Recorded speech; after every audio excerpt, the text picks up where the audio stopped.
Hey everybody, just a last minute tweak here. How's it going? Welcome to let people roll in here, but a quick shout out to everyone in the chat. Can you see us and can you hear us? Please confirm. That's always good too. Hey Billy, Nolan, Morgan, Tom, Cal. Is anybody else in there? Sounds like it. So we're going to be talking Stephen King tonight. If you haven't seen our questions yet, they are in the description below. Oh, great.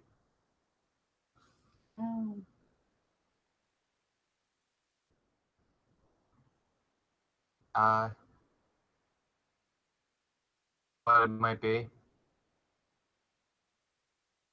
The fans in the window, yeah. 1 second, sorry guys. Live internet stuff.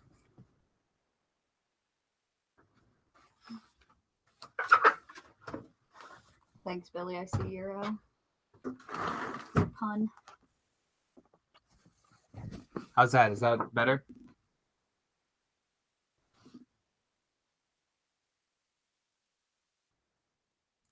Better question mark?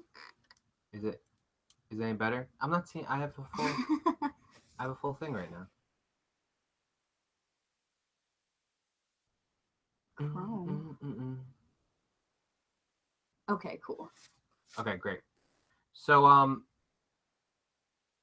oh, is that what it is? Oh wait, no, I use Chrome though. Yeah, just a heads up to everybody who's going to be calling in. This happened to us during fan fights on Sunday. Usually when we're talking back and forth, it would bring you up big screen. For whatever reason, it's saying the error loading your app, and it did the same thing for us on Sunday. So don't be turned off by that. It seemed to work fine for the show. There was no complaints. So yeah. We have a marching order. We're going to be doing Nolan and Morgan first since they're overseas. Oh, Nolan is here now. Hey, Nolan. Hello, Nolan. And then we're going to be doing it from order of appearance. So if you want to call in, make sure you let us know in the chat. And for anyone who doesn't know what the show's about, we discuss different about every 2 weeks, or we do like a live Q&A / like current news stuff. But the episodes get turned into like highlight reels and put onto the TUFF Channel. So these are the live filmings, and you can see the little condensed edited stuff with some fun video put in over at TUFF. And all the other TUFF Channels shows are also linked in the description. But I'm sure we'll get a chance to plug all those later again. Yeah, because luckily a lot of those awesome shows that we love and support have done episodes that are Stephen King. Specifically, Ashley and Joe may not be able to come in tonight, which would be the first episode they ever missed. Yeah. So it's a momentous occasion. But their Shining episode is down below. So BFF, the link below that. If you want to watch that after you watch this, hopefully. Check Morgan's that out. done one as well, I believe, if you check out his videos. Yes, you would have to go onto his channel for that. It's not linked below, but it's definitely one of the good ones. I think Nolan's on that one too. I think that was the first one. They'll tell us in the chat if we're wrong. I'm sure. Oh, great. Put Yosef in on the list. I got Corey on there yeah, as well. Corey's gonna try. The Bear of Mongolia. Who's that? Oh, hello, Bear of Mongolia. Yeah, if you want to call in, that's great. Again, if you haven't seen the questions, they're down in the descript. Thanks for everyone who's new and showing up. If you like what we're doing, please or like and comment and spread the word. We are getting confirmation that was the first episode the first episode that Morgan and Nolan did together, and a beautiful friendship was born, apparently. So look at that. Fun fact. Origin story of Nolan and Morgan's friendship, you can find that on their Stephen King episode. I'm always a fan of an origin story that doesn't show Uncle Ben dying. So. Nice. So maybe we'll get started soon, right? Everybody ready? I'm ready. We're gonna do our little lead-in for the recording, and then we'll get started. Yeah, I want to sip my coffee. Yeah, you're on the list, Cal. I got on the list so far. I have Nolan, Morgan, Billy, Cal, Tom, Eric, Corey, Yusuf, and you said that was Matt, right? Yeah, it's Matt. If Matt wants to call in, I'll put him on the list just in case. Hopefully he enjoyed Gotham. I just wrote bear. No spoilers, Matt, if you do come in. Yeah, we gotta watch that. We might actually watch that later. But all right. Well, if everything's working correctly, let's. You ready to get rolling? You gonna do the blurb? Why don't you do the blurb? Because I didn't think of anything clever. I didn't either, though. All right. Challenge? No. Hello, everyone. Welcome to another episode of Odd Panel. I'm Tom Bennis at Odd Panel on Twitter, and this is. I am Kimber Barrett at Kimberbatch_OSP. And we're always there to talk anything about pop culture, and that's exactly what we're going to do here. We have a bunch of regular guests and some new faces, so that's going to be great. We're going to talk Stephen King tonight about both his books and movie adaptations. We're also going to, I think, count the TV specials that took a week to watch. And maybe just talk about him a little bit too. Yeah, no, just him as a person and an interesting backstory. And he's only 69 years old. I just looked that up and I'm like, wow, sexiest age. He is the sexiest age. Great segue. Okay, so we're gonna get started soon. Welcome, and let's get started. We're gonna start with Nolan. Yep. First, we got Nolan coming up first. Yep, he's calling in from Cyprus. And I'm just reading their comments.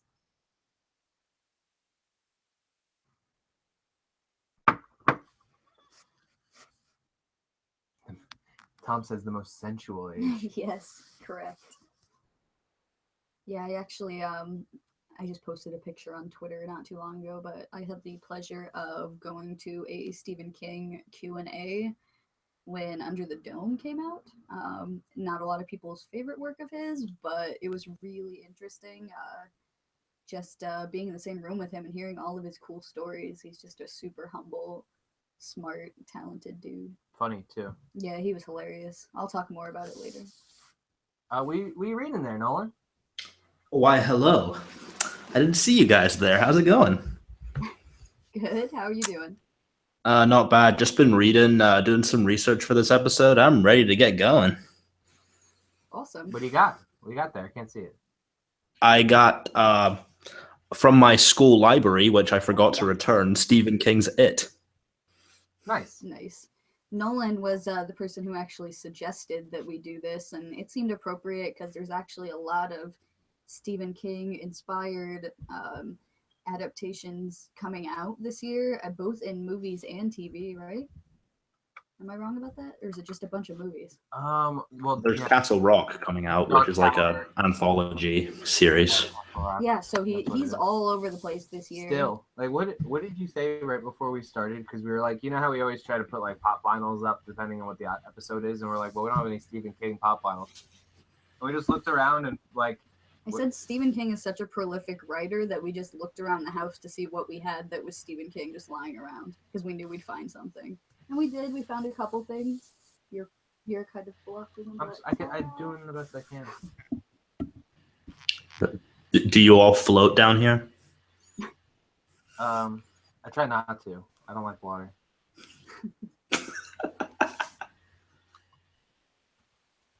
So, should we just get right into the questions? More importantly, can we say a big hello to Dub? Holy crap, Dub is here? Yeah! Where? Unless I imagined him. I think you imagined him. No, Dub was just here. Hold on. Tom's losing his mind. Oh, no, because someone said, hey, Dub. Yeah. Kingslayer. Oh, wow. Hey, Dub, what's up? You doubted me? I did. And vicariously doubted Dub? You were being haunted by the ghost of Dub. Hey, Dub. But, okay, so Jack, over from the TUFF Channel, you guys know him. He sent us a question that says, what's the best Stephen King book? Okay, well, you guys know how big a Stephen King fan I am, and you know how much I read books, so you can imagine I had a lot of choices for this question, but thinking about it, it's not the one I was reading, because there's a lot of stuff in it that I think is really questionable, but we won't get into that. I'm going to talk about the book that Stephen King thought was garbage, but his wife then fished the manuscript out of the bin and told him, finish this, and it ended up getting him his first publishing contract, and I'm talking about Carrie, which is just a really simple, great story about a girl struggling with like sexual awakenings and telekinetic powers, and there's some really fun stuff in there with the prom scene, and Margaret White is one of the best Stephen King villains out there. Just like it's perfect. It's a perfect book. It's a perfect movie from the 70s. It's all around great. It's one of the best things I think of when I think Stephen King. Yeah, Carrie was actually also my choice. Carrie's the first book, like for sentimental reasons. With 1 point. Sorry, it's the first book I ever sat down and like read in one day, just like in one sitting. Couldn't put it down. So that holds a lot of importance to me and spawned a love of books that I continue to have at this point in my life. But also reading it as a young teenage girl, it just really hits home in a lot of ways. Like you understand Carrie's struggle, particularly if you're kind of a weird kid or an outcast. Everything about that story just really resonated with me. Like I could understand her rage and it made a lot of sense to me. And even like, you almost have that like, I could have a moment like this, type feeling about it. And I think that book is damn near perfect. And that's why you got to listen to your wives. They know. Mm-hmm. For me, I mean, there's a lot to pick from, and it's like the same way with like when someone asks me like, "What's my favorite movie?" It's like I have to like classify it by genres. But a favorite of mine, just because I had it and I read it multiple times, is From a Buick 8, which I don't know if is one of the more popular ones. No one else knows what I'm talking about when I bring it up, but it's cool because I like how Stephen King will kind of like go into oh my god, I blanked. Oh, Lovecraft. Like The Mist is the monsters are very like Lovecraftian. Yeah, definitely.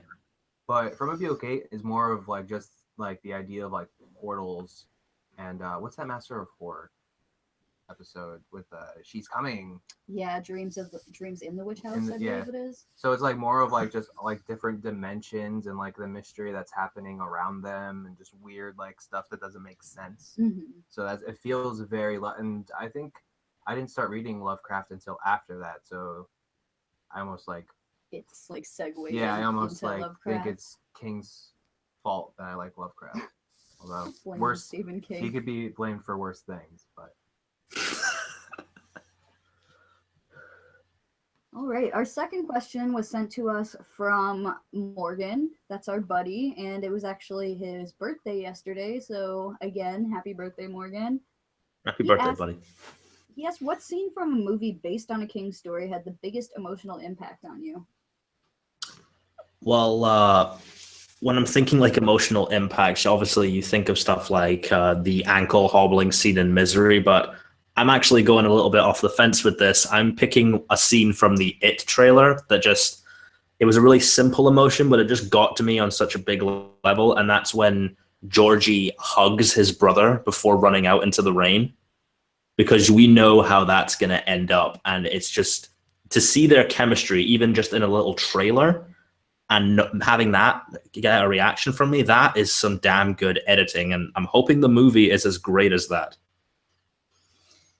Yeah, the one thing about Stephen King movies is I never get the like impression that they suffer from like children actors. Like there's plenty of movies that get brought down by like children actors who are not talented and are just there because they look the part or are the producers like friend, you know what I mean? Like, but yeah, like all the Stephen King ones that have kids, I don't think there's a bad actor in the bunch.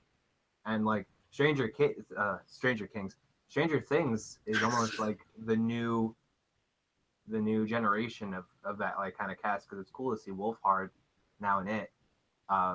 Mikey, right, from Stranger Things? Yeah, and there Stranger Things is obviously so influenced Oh by yeah, so many but that's things why I'm that like Stephen saying it's King like a did. legacy. Yeah, for sure. And you've also got Jaden Labira from Midnight Special playing the main kid. Yeah. And Yeah, that's a really good movie. Did you have a scene in mind? Yeah, I mean, I did until Nolan said the hobbling scene, because like, you're not wrong. That's one of the best. I'm not big on gore. Like, I have to walk out of the. Kimber's fine with it. We've talked about it many times on the show. But like, it didn't even show anything, and it still managed to make me like roast out. Oh, that scene's Always, amazing. yeah. It's there's just something about it.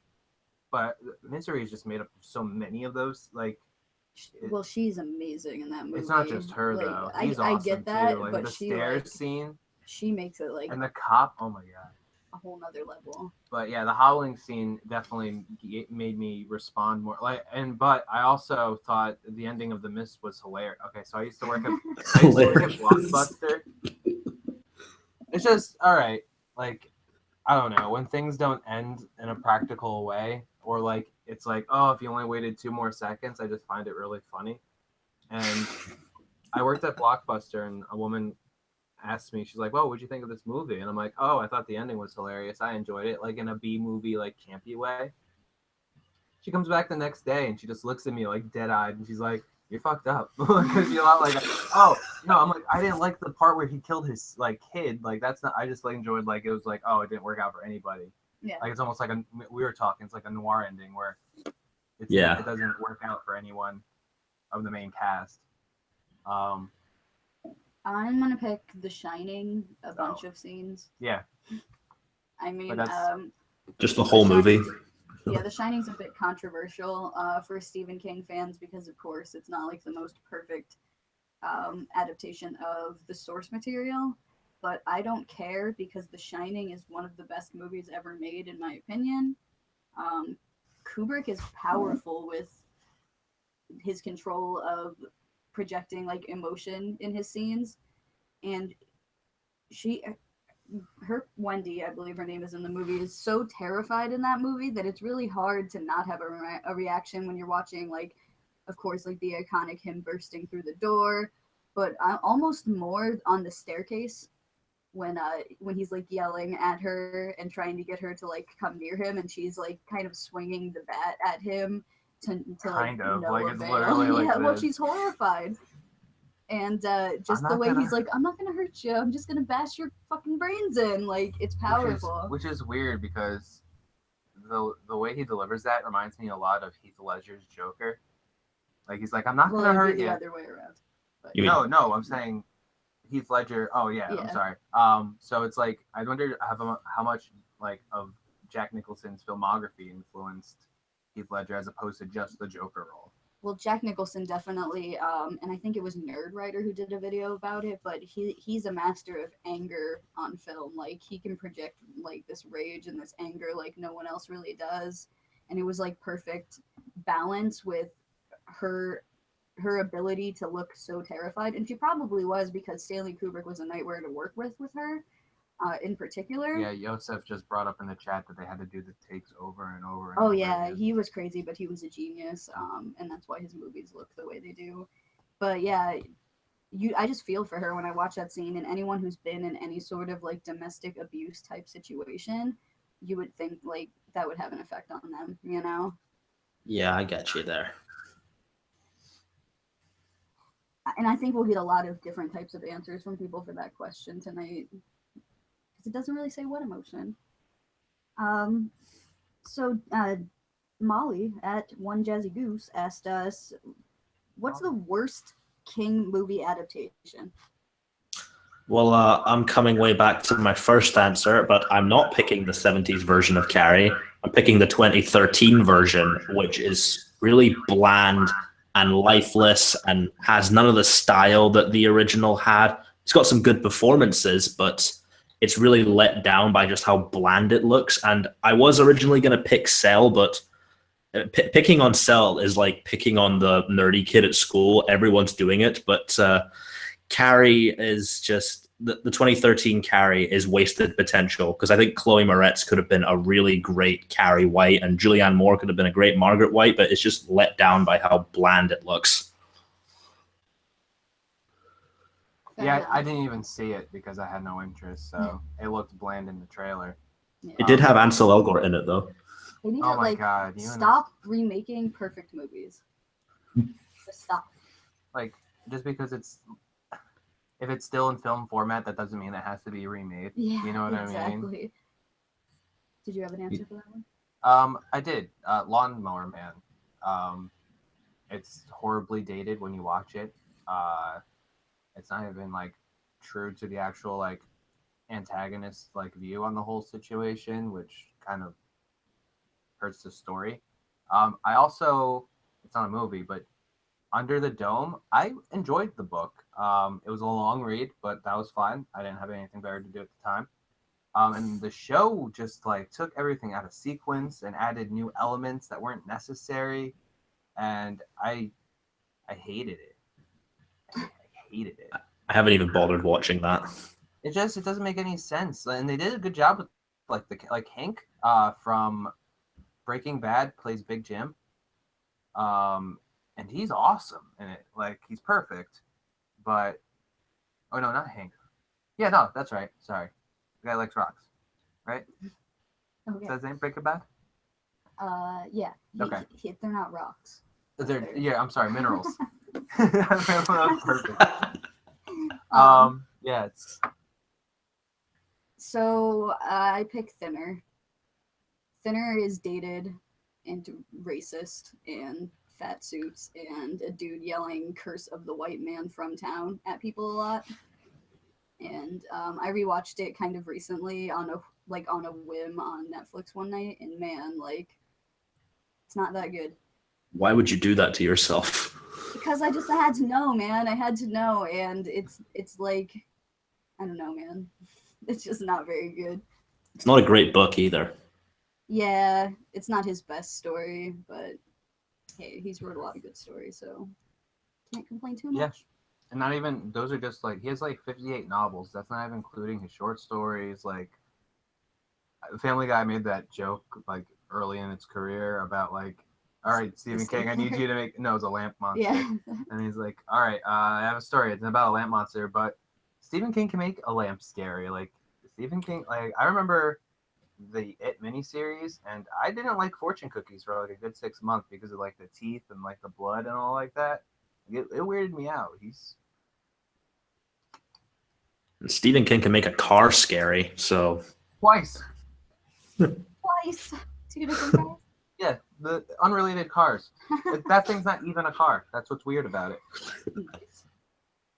Okay, so last question actually comes to us from you at Nolan Dean 27.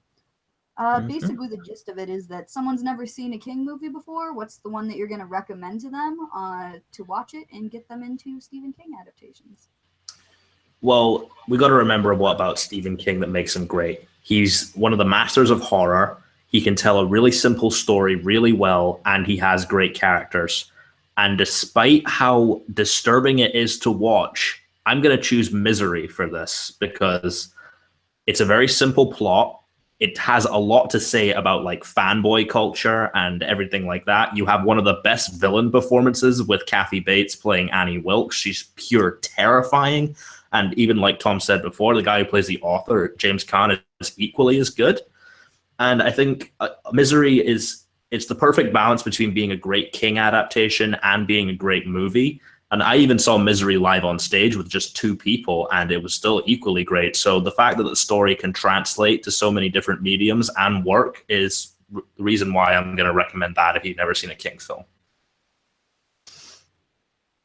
The film lover in me and the like lover of cinematography and beautiful movies wants to say The Shining, because that Shining is amazing and everyone should see that movie, period. If they haven't seen it, I don't know what they're doing with their lives. But I'm gonna probably pick Pet Sematary. Pet Sematary feels a lot more true to if you're trying to give someone a feel for Stephen King. It's also terrifying and really morbid, and awesome, and I'm a big fan of that one. The little kid cuts the tendons in that one, right? Yeah. I Your like. face, you're like right in it. I'm like, I can I'm see like, it. yeah. That's it. Like, those movies are so good. I'm gonna kind of go the opposite direction with this. First off, I would lead by saying that if you've seen Running Man, Arnold Schwarzenegger, you've seen a Stephen King movie. He wrote that under a pen name. I just had it, but I lost it. I think it's Bachman. I could be wrong. Somebody want to fact check that? Anyway. I think it's Richard Bachman. Yeah, Richard Yeah. Bachman or Robert Bachman, one of those. Yeah, I think you're right. Anyway, but that leads to my second thing. You were bringing up Misery and stuff like that. Stephen King has a great job of like bringing his personal life into his stories. Like that's how he might feel under a deadline in Misery or these other things. Well, when he was outed as having like this ghost art like books out and everything like that, he wrote this other book called The Dark Half. And George Romero, who directed like Creepshow, Creepshow 2, and a few others with all Stephen King adaptations, he did this, and it's like a made-for-TV movie, it feels like, and it's not like the best of them, but it will definitely like set the bar to where like you can find a Stephen King movie. It's either going to be somewhere around that, just below this or just above that. So I feel like that's a good way to set the tone. And it gives like a look into like a dual personality, like how it was to write under like two different things, trying to have a different style. And I mean, a twin parasite emerges. It's weird. Also, you mentioned Creepshow. Creepshow's a great pick for that as well, because it's got a few stories that are all different and fun, and again, like a fantastic horror director and people working on it that are really great in that genre, and it's dated in the best kind of way. And the effects are practical and awesome, and you get to see Ted Danson slowly like drown to death, kind of. It's a long story. You just don't But like Ted I Danson. don't like Ted Danson. But yeah, Creepshow's amazing. If you haven't seen that, check that one out. I know Eric is a fan, but it is truly a great one. Yeah. He's in it too. Can't fail to mention that. What's his best line in that? I like, okay, so he's playing this kind of like bumbling character who can't get anything right, and this like comet falls, and he's like thinking he's gonna take this comet and like make an enormous fortune off of it, and he touches it and it like cracks open, and this like ooze gets on him, and he goes, "Meteor shit," and it's my favorite line. It's Was he so playing funny. himself and he just I haven't happened to seen the stumble on episode set? yet. What was that, Nolan? Was he playing himself and just happened to stumble on the set? No, I No, can't he's a remember very- his character's name. Help me out. There it is, Jordy Verrill. I knew Eric would have my back, but yeah, it's great. It's so fun. But that's all And the questions. it's almost the same origin story as Spider-Man 3. It's a better origin story than Spider-Man 3. Meteor shit. Yes. Yeah, Corey's been right along with you this whole time. That's why Venom wasn't good in Spider-Man 3. He never yelled meteor shit. Yes, he should have. If only. All right, well, thank you so much, Nolan, for joining us. Do you want to plug anything and let people know where they can find you? As always, you can find me at Nolan Dean 27. My show, Movies and Me, just got a new episode this week. Raul Rodriguez, who I think is in the chat now, we were talking about The Wizard of Oz. Next week, we're talking Nightmare Before Christmas with the host of Jesus Takes the Real, Devon Taylor. And Tom, I finally finished editing your episode. You're coming up after Devon, talking Brick. Kimber's been on there too, talking There Will Be Blood. And yesterday, I know you guys all know, but I booked a very, very special guest that I'm really excited about. Coy Jandro is going to be on my show talking Spider-Man in film before Homecoming comes out. So really excited to get into that. And yeah, as always, find me on at Nolan Dean 27. I'm usually posting stuff about things I'm writing and projects and stuff. And if you want to talk Stephen King, I will talk Stephen King all day. And thanks for having me, guys. Of course, No and problem. thanks for the great suggestion for the show. If you guys have any suggestions for future episodes of Odd Shaped Panel, put them in the chat. We'll put a poll up and see what people want to do. Yeah, for real. We haven't decided what we're doing for next episode yet, so now's the chance to weigh in. Real quick, if you don't know who Coy is, he's a regular on Screen Junkies, and I had the pleasure to fight him and the torture to fight Sam in Western science fiction. So that link is down below. Check that out. It was a mighty bout, and it was a lot of fun. Sorry, I cut you off. What were you saying? Well, why don't you start calling Morgan and then I'll talk about it. Yeah, no problem. All right, Nolan. We'll see you later, buddy. Later, buddy. See you guys.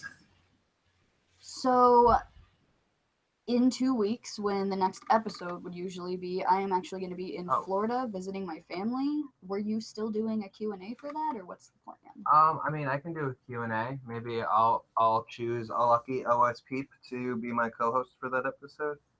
Okay, and I might call in depending on what's going on in Florida. I mean, you'll have your first come, first serve. Yeah, if I do call in, you'll probably get to see maybe one of the old familiar faces from the show, or maybe some new ones from my friends and family down in Florida. I want to hang out with your mom. Yeah, I'll make my mom come on. My mom is super cool. But we're going to give Morgan a call here. And we're going to keep telling him happy birthday, even though his birthday was yesterday. It's all right. He deserves it. It's still his birthday somewhere. I whoosh him. You didn't whoosh him.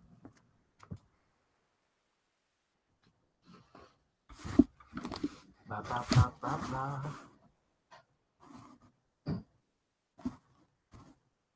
So, how's everyone doing? Everyone having a good time?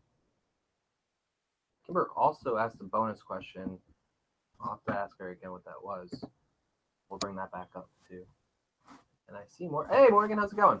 Hello, can you see me? Can you hear I me? can see and hear you. Excellent. Welcome to the show. How's it going, buddy? It's going okay. I had a nice birthday anyway. Thank you everybody for your lovely messages. I tried so hard. Feeling the I don't love. want to spoil yesterday's events, but I tried. We won't bring it farther than that. Are you ready to talk Stephen King? I know you did a whole episode on this as well with our guest who just was on. Yeah.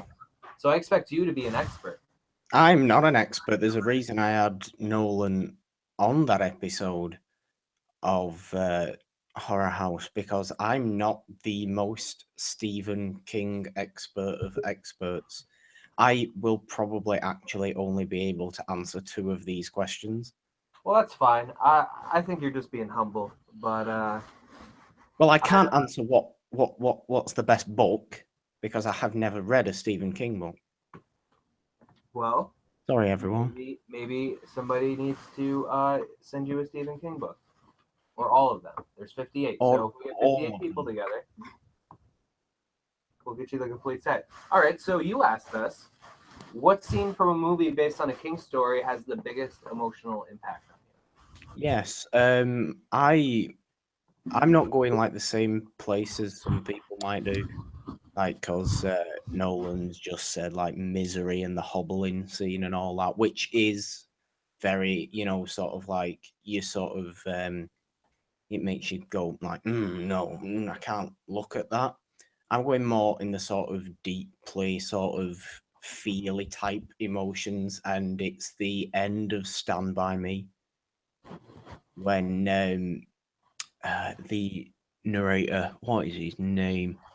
The narrator, and then when River Phoenix's character is just walking off, and it's revealed that he's died in that fight that happened, 2 weeks ago or whatever, and he just sort of fades out of existence. And obviously, I was once a 12-year-old boy. This is a film about growing up.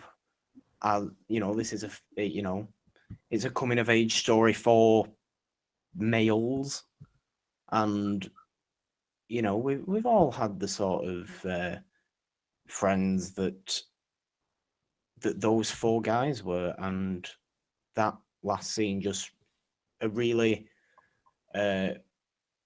beautiful memory of his friend that has just recently died. The entire film is, of course, a memory itself, really. But that last scene where, it just sort of comes to the realization that, my best friend has now gone. And it's beautifully shot as well, like I said, because River Phoenix just sort of fades out. Yeah, as well as King can write like horror and suspense. He can also write emotion really well, and I felt that with the Green Mile with Michael Clark Duncan's character. Oh my god, Yeah. that movie pulled on my heartstrings the entire time. So I mean, many of his movies can elicit many different responses, and that's kind of what's great with him, and not just his movies, his books as well. Which I need to send you something. It's gonna happen. I need to. Um, I do need to read some King, but yeah, I know maybe you might think I'd go for something horror related, but Stand By Me is perhaps my favorite King film because it means the most to me more than any other King film, really. and I mean, there's scary scenes. That train track scene, the first time you watch Oh it, yeah, like it has its elements of horror in there. oh yeah. Molly, or One Jazzy Goose, asked us, "What's the worst King movie adaptation?" Or so in your view, what's just your word? Yeah. It's a difficult one for me to answer, you see, because I'm not familiar with source material and the King adaptations that I've actually seen. I've kind of not liked any of them. Oh, really? What's like one of the big ones? No, I mean like I've not. Oh, I have I liked them understand. all. I have liked them all that I've seen. Even the remakes? I haven't seen any of the remakes. Like I didn't see that Carrie remake because Okay, we're in the He same only saw boat. the good ones, is what he said. Well, I I'm saw the good a one. man of class. I'm not surprised. I only see the good ones. Only the best for me. All right. Well, out of all of the adaptations, which one would you recommend to a friend to get them like started into King?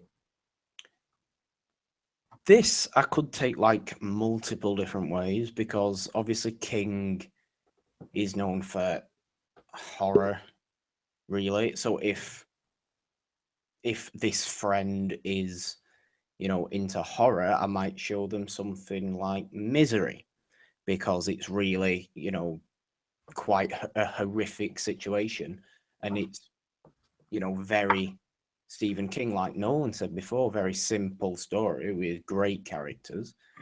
But if they are sort of a teenage boy, show them Stand By Me because that's why Stand By Me might be one of my favorite Kings because Stand By Me is just great and it's just got that emotional impact. Likewise, if they are a teenage girl, show them Carrie. Yeah, I was just talking about that. Definitely, I read Carrie at that right age to read Carrie. Or if they're already sort of a big It's a good one. film fan and a fan of the way films are made and cinematography and everything, maybe show them Shining because although not necessarily a fantastic King adaptation, but we won't get into all that. The Shining is a fantastic movie and it's a beautiful movie. And if this friend is a fan of film but has never seen a King adaptation, then Shining might be the place to go for that. So there's a whole different things that I've got going on in my head. But Oh yeah, I'm not going to disagree with you. yeah. I would watch The Shining right now, but I got to talk to you guys, so you can't do that. Oh, you've got to. That's what it's like. So, what do you have going on your channel recently? What shows are you doing? Yeah, new episode of Horror House went up yesterday with Eric Monroe. I know he's in the chat. Talking the 80s, and CREEPSHOW is brought up a few King stuff. Pet Cemetery was brought up as well. Shining was brought up. Really, really fun episode. Eric is a wonderful human being. Yes, and then we will have the second episode of the new Purpledon Enlightenment Hour this coming Sunday with Mr. Billy Polahan, and we're going to be talking the incredible topic of old school Looney Tunes cartoons, Wow, which is unexpected. going to be a lot of fun. Yeah, and then check out all the stuff on Purpledon YouTube channel. I know the links are below because you guys are awesome. We definitely try, and definitely check out his channel. I did watch the episode that you did with Eric. It was a good one. I enjoyed that one a lot, and I did love the love that you had for Creepshow, because Yes. I think Creepshow is underrated and not enough people have seen it. So hopefully people will check it out if they haven't. Yeah. But They're all in the description. yeah, he already said that. They are all in the description, and you guys can check those out, and I recommend it for sure. But thank you, Morgan, for staying up late. Nolan as well. And I will talk to you soon. You will. I apologise I couldn't go into as much detail as the expert that came before me. But I No, you were wanted to show completely some fine. love to stand by me.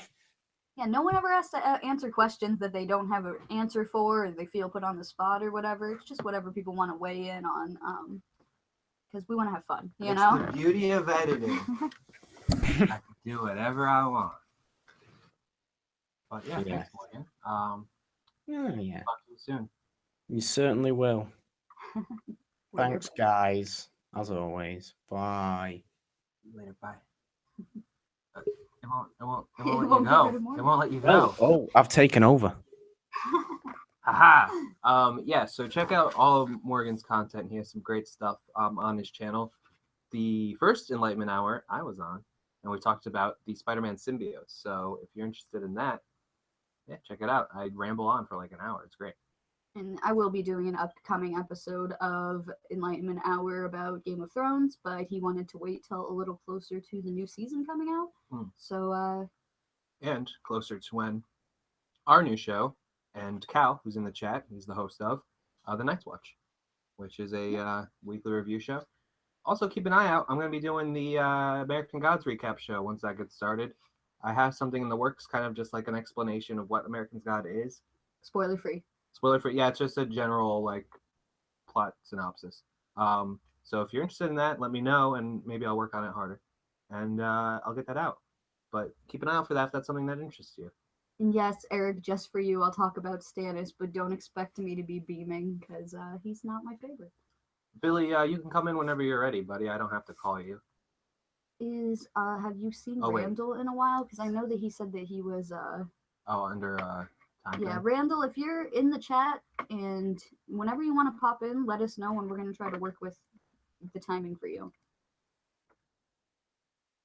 Yosef just started reading the books for Game of Thrones. Oh, cool. Yeah, I am on the last book. I need to catch up before the season starts.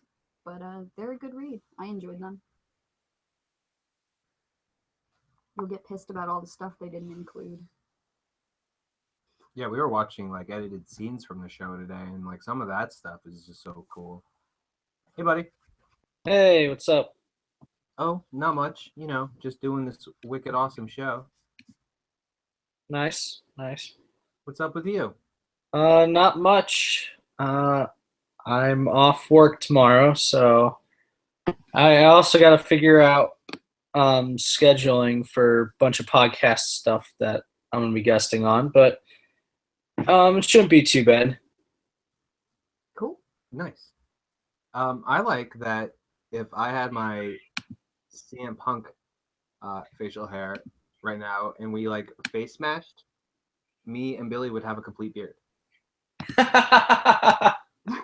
He's like the nega Tom. I liked your face transition into Taylor Swift That on was your Facebook ridiculous. page. That was fun. Yeah, I knew I was gonna get a lot of stuff for that.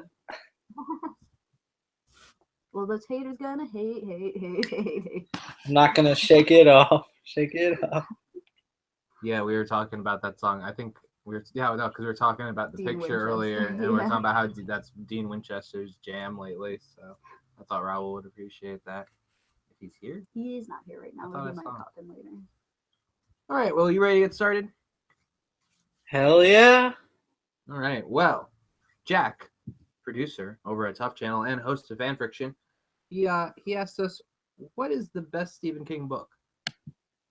Okay, so the best Stephen King book to me is this is going to be a very out of the box choice because many people have I don't know many people that have read this, but it's called The Dark Tower. And it's a whole series of books. And basically, it's this character called the Gunman and a man in black. And the gunman is chasing the man in black and just trying to capture him. It's like Wile E. Coyote and the Roadrunner, essentially. But then it gets into this like whole alternate dimension thing, and like I'm trying to talk about it in the broadest sense because there's a lot to spoil, and I don't want to do that. And it's great because it references all his other work. Like everything he's ever done has been referenced in the Dark Tower series in one way or another. And like there's a part where like Stephen King is a character in the book, and like they just talk to him about it, and it's very meta. But I really enjoy it, and yeah, I can't wait for the Dark Tower movie. Yeah, I was really excited when they casted Idris Elba as the gunslinger. Like that's definitely like I don't have any problem with it. He's a badass. And what's interesting is if you watch The Mist, in the beginning of it, he's a painter, and in one of the paintings in the background, it's a portrait of the gunslinger, which is awesome. But yeah, beautiful art, and like you were saying, like you get some recurring characters from some past books. Like it confirms like there's a King universe, which is cool. Especially like in a time that like everybody has like connected universes. Like King has been working on his own the entire time and didn't even think about it that way until like he was doing the Dark Tower in like the 80s. I think it was the 80s. But yeah, great series if you ever have a chance to. I think they have it like in a trade now where you can get the whole collection. Cool. It is, and it's wonderful. So, Morgan, good old Morgan, you just saw him. I He's miss going him. to bed now. He's tired. He asked, what scene from a movie based on a Stephen King story had the biggest emotional impact on you? Okay, I got to provide some context before I answer. So, my dad's favorite film of all time is The Shawshank Redemption. Now, The Shawshank Redemption is a Stephen King drama. Now, just hold on a minute. I know his horror stuff is better, but he does do some legitimately good drama. And my dad showed me this, and this scene has always stuck in my head. And it's the scene where Brooks, the old guy, Brooks, oh yeah, spoiler alert if you've never seen The Shawshank. If you haven't, what are you doing? The scene where Brooks gets released, and like he has a knife to one of the prisoners' necks because he doesn't want to go, and he's been in the prison for so long that it's the only way of living that he knows. He's just gotten so used to it. And when he goes out of the prison, you obviously know what happens, but it's just him breaking down, and he's just like, you know, just going, I don't want to do this. I don't. And they're all just like, dude, you have to now. And it's really sad that a prison is his home, but you really understand why. And that got to me. And then just the whole character of Brooks in general. Yeah, I thought it was really interesting because I felt like King kind of touched on the idea that he was kind of this caged bird from the beginning when you meet him and he's like feeding this little baby bird. Like he's just a sad, broken, like bird who once the cage opens, he doesn't know what to do once he's free. Yeah, no, I agree. King has some great drama.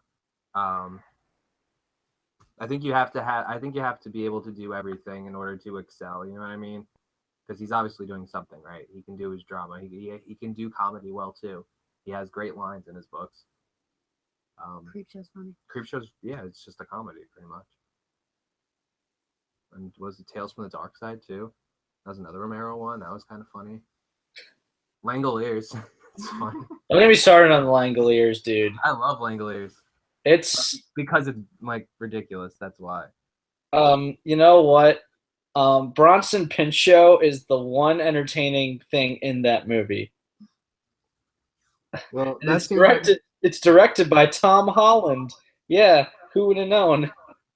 That seems like a good segue to ask you what's the worst Stephen King adaptation. It's a very good segue.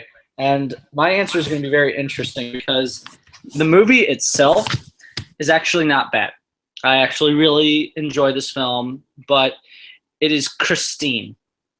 You know, the one about one of them about the killer car. The other one is a movie with the entire soundtrack being AC/DC. Look it up. And yeah, I picked Christine because when you read the novel, there's a lot of good subtext in it, and there's a lot to mine from that I felt the film did not do in a way that I don't know really how to explain it. It's just they had a lot of material they could work off of, and they decided not to do it. The film itself, though, it's still pretty good, but it touched upon like some themes of like ownership, and it asked some very good questions that I felt the movie did not do.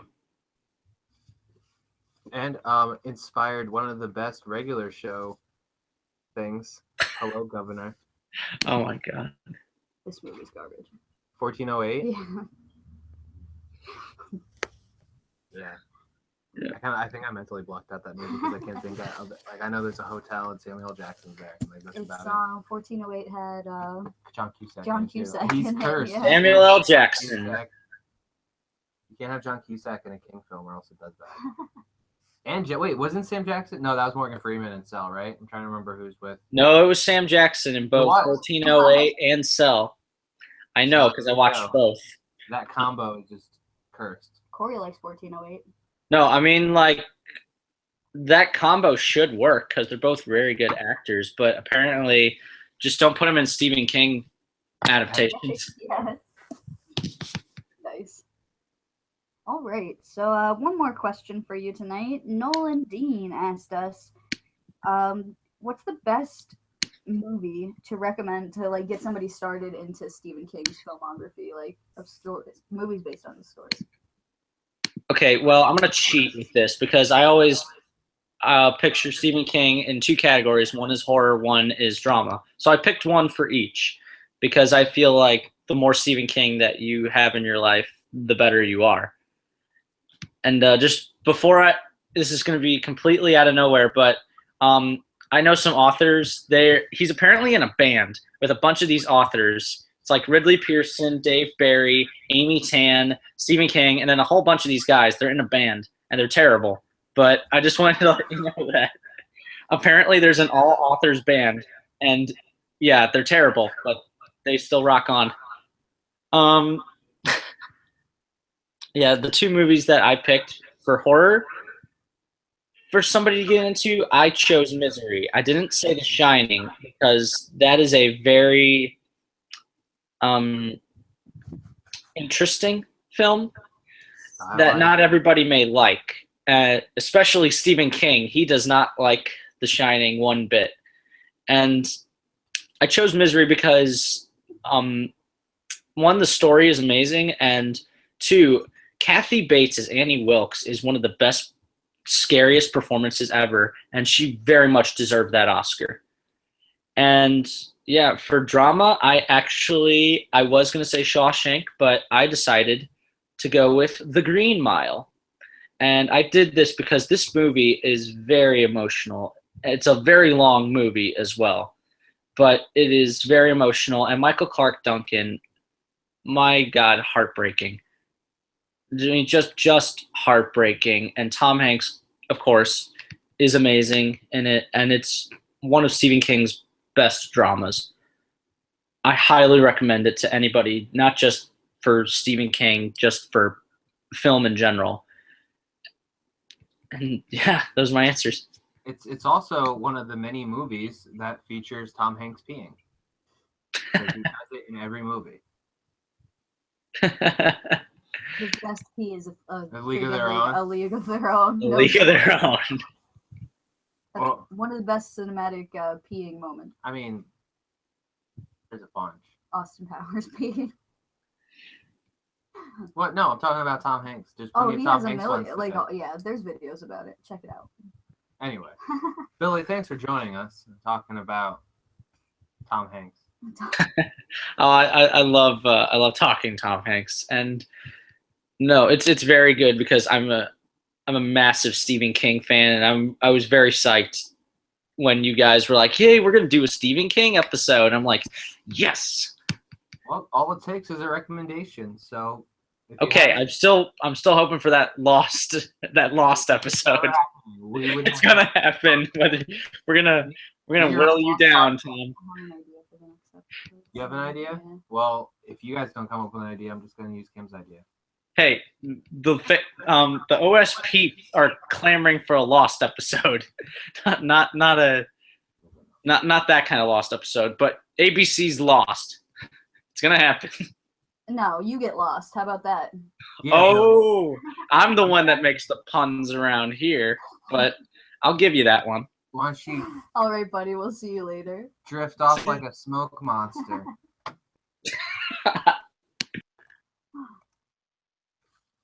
All right, Cal is going to be next. Oh God, he's just gonna carry on with the lost thing. Who's after him? Eric? Oh my God. No, Tom is if he wants to call in. So I did ask a bonus question. Sorry I didn't get around to doing more. I'm gonna try to be better with that. Oh, we have a suggestion from Tom. Arnold Schwarzenegger episode. I'd be so lost. So my bonus question: who's the best Stephen King character? I have my little picture from Misery on there. That's my choice. She's great.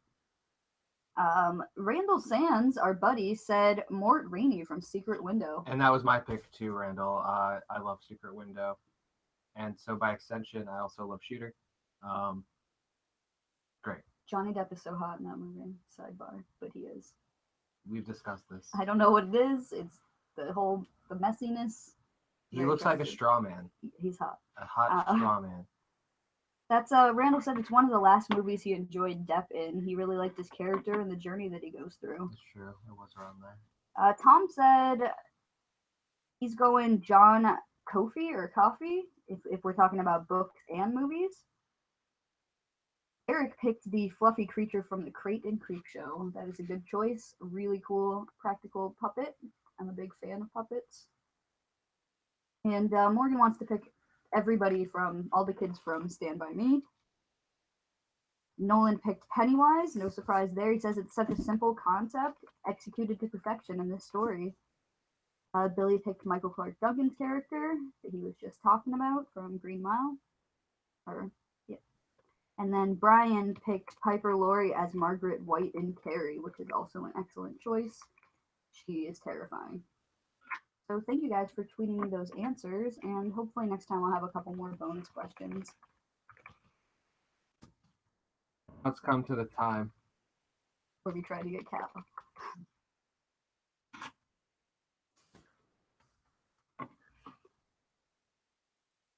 Yeah, Tom, if you want to call in, let us know in the Oh, he's Michael Clark Duncan's character. Yeah, let us know if you want to call in.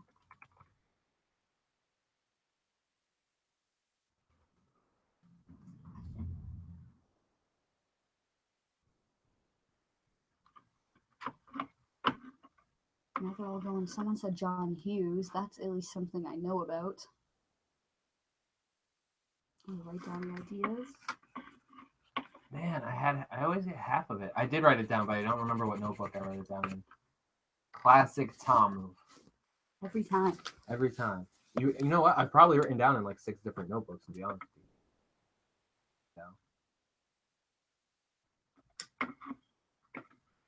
Corey just recommended Space Opera, and that was the one was Kimber what I was wanted to gonna do. With Guardians coming out. Yeah, we could put that up in the poll. So far we have Arnold Schwarzenegger, Space Opera. We'll talk about which ones. We also want to make sure, like, with the Lost one. Last Action Hero is my favorite Arnold Schwarzenegger movie, Joseph. You're in the right place. It's not when he was Mr. Why? Prince. Do it. It's not letting me invite you.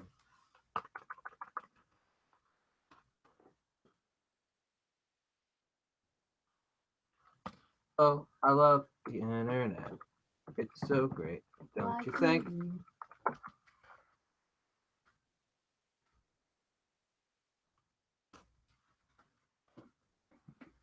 It's the best thing in the world. We didn't let Billy plug his thing, but he's What's- in a bunch of shows What's too coming up with people. So Billy, if you're in the chat, just let us know what you were in that we could direct people to recently. yeah? And I think he's also doing Nolan's next, right? Yeah, Nolan did say that when he was on.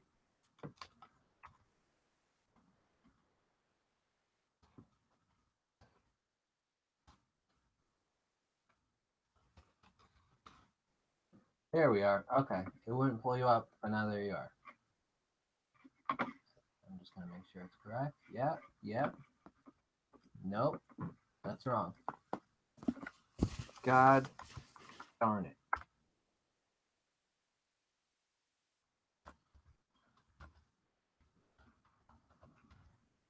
There we go. That's not you. Is it? All right, Cal, I think I sent one to you. Google Hangouts is being even weirder than usual, so.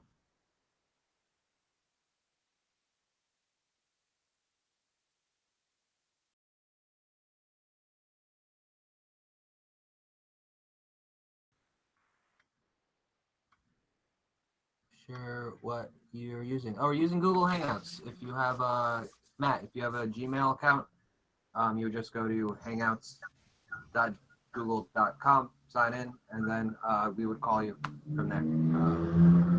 Hello? Hey Cal, how's it going? It is super not bad. echoey. Yeah, why is it echoing? Do you have two versions of the thing up? No. Do you have headphones in? No. Yeah, you should put headphones in. Damn, I'm using my new headset. I mean, my new mic. No. For those who are not familiar, Cal is one of the OSP staff. He is the host of a Night's Watch, which got its origins on Blab and is now coming over to OSP Channel, and we're glad to have him. How about now? No, wait. No, still super echoey, man.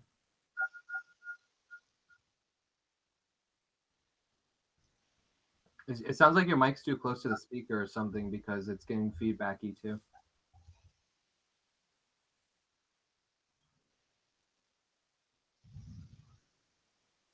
This is how Oh, I think I got it. How about now? that was better. All right, yeah. Sorry, I had the sound because I wasn't sure if this worked. Can you hear me clearly? Yes. I can hear you clearly. It looks like Your picture froze. your picture froze, but that could be on our end. Let us know in the chat. No, how about now? Better?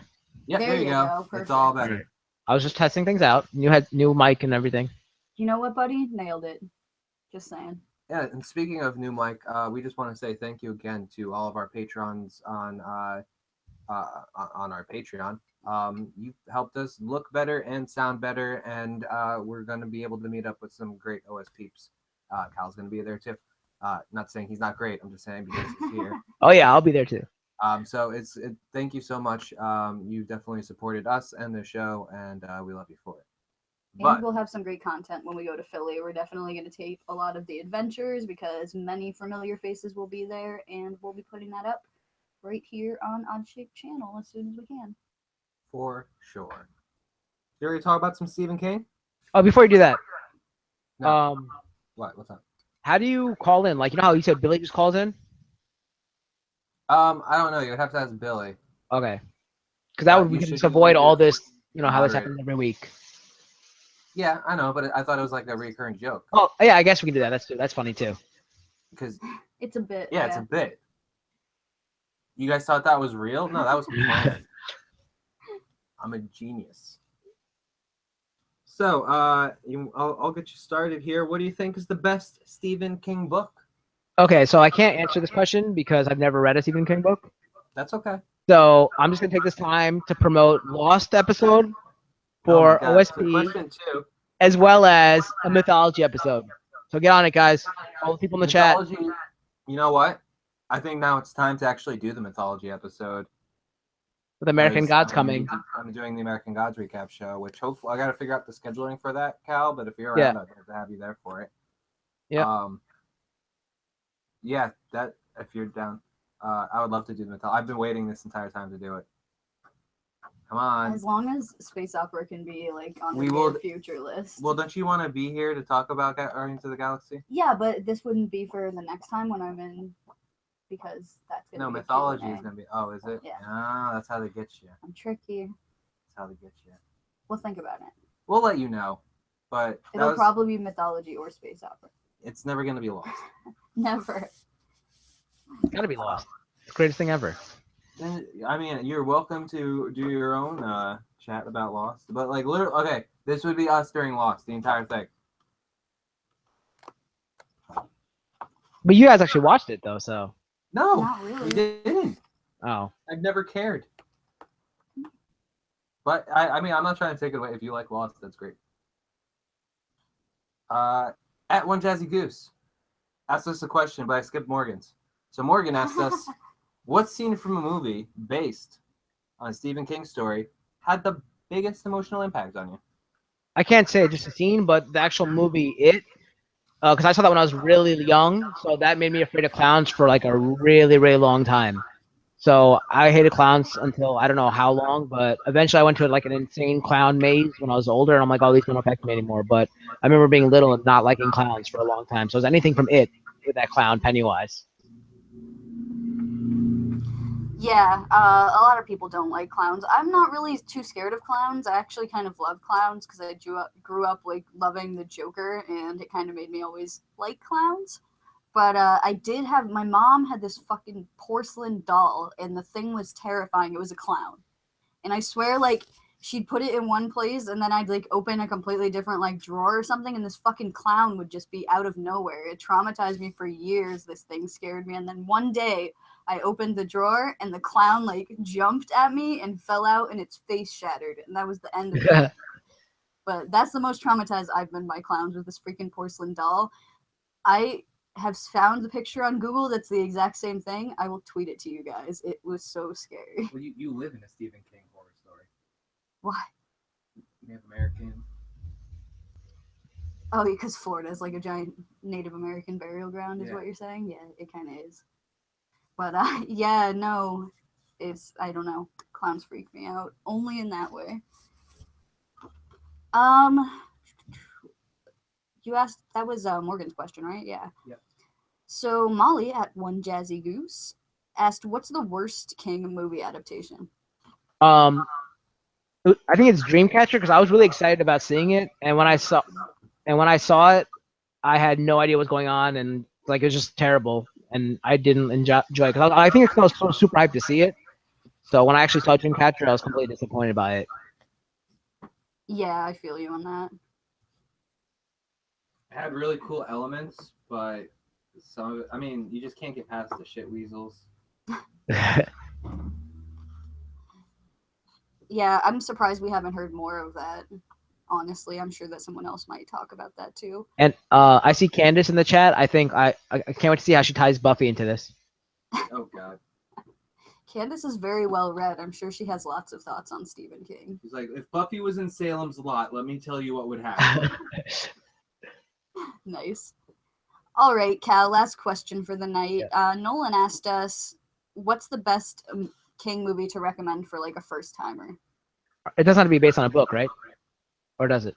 How do you mean? Because like Stand By Me was just he wrote the story. I don't think there was a book, right? You could pick Stand By Me if you want. People have been Yeah, picking I think Stand By Me like is one of the. It's like it still stands the test of time. It's a good movie, and if I couldn't choose that, I'd probably choose Shawshank because that's one of the best movies of all time, and both are great stories. And I enjoyed both of those. Stand By Me, seeing it when I was a young kid, and then Shawshank when I was a little older. But those are both great stories. For sure. Awesome. So, did you want to plug Night's Watch one more time, or did you have anything else you wanted Yeah. to? Well, first I just want to thank Vicky because I'm gonna be able to catch tonight's entire episode of OSP because Vicky is doing my work for me tomorrow, so I don't have to go in because I only had 5 minutes of work, so she's gonna do it. So I want to thank her on this for letting me watch the Hi, episode. Vicky. Vicky Yes, is Vicky. actually the sweetest and the nicest. So, Yeah, so Night's Watch starts July. Well, we're gonna have the preview episode, I think July 14th, the Friday, where we're gonna do the recap of season 6, and then Tom and I and Kimber and I will discuss what day is best for us to do the the weekly episodic recap of every episode of season 7. Also, Delisha, Eric, and I do a WWE pay-per-view recap show called Aftermath, and we have our first episode already up where we recap WrestleMania. The next one will be next week on Monday, May 1st, I guess it is. We're going to recap WWE Payback, so if you want to be there and join the live discussion, you can. If not, the episode will be up on YouTube. Yeah, throw that into one of our Twitter chats, the link to that, so I can throw it in the description, and then it'll be down there below if you're watching this after the live version. All right, cool. Yeah, it's really cool. I definitely want to check that out just to see your guys' dynamic. And Cal's going to be joining me with American Gods, hopefully, if we can figure out.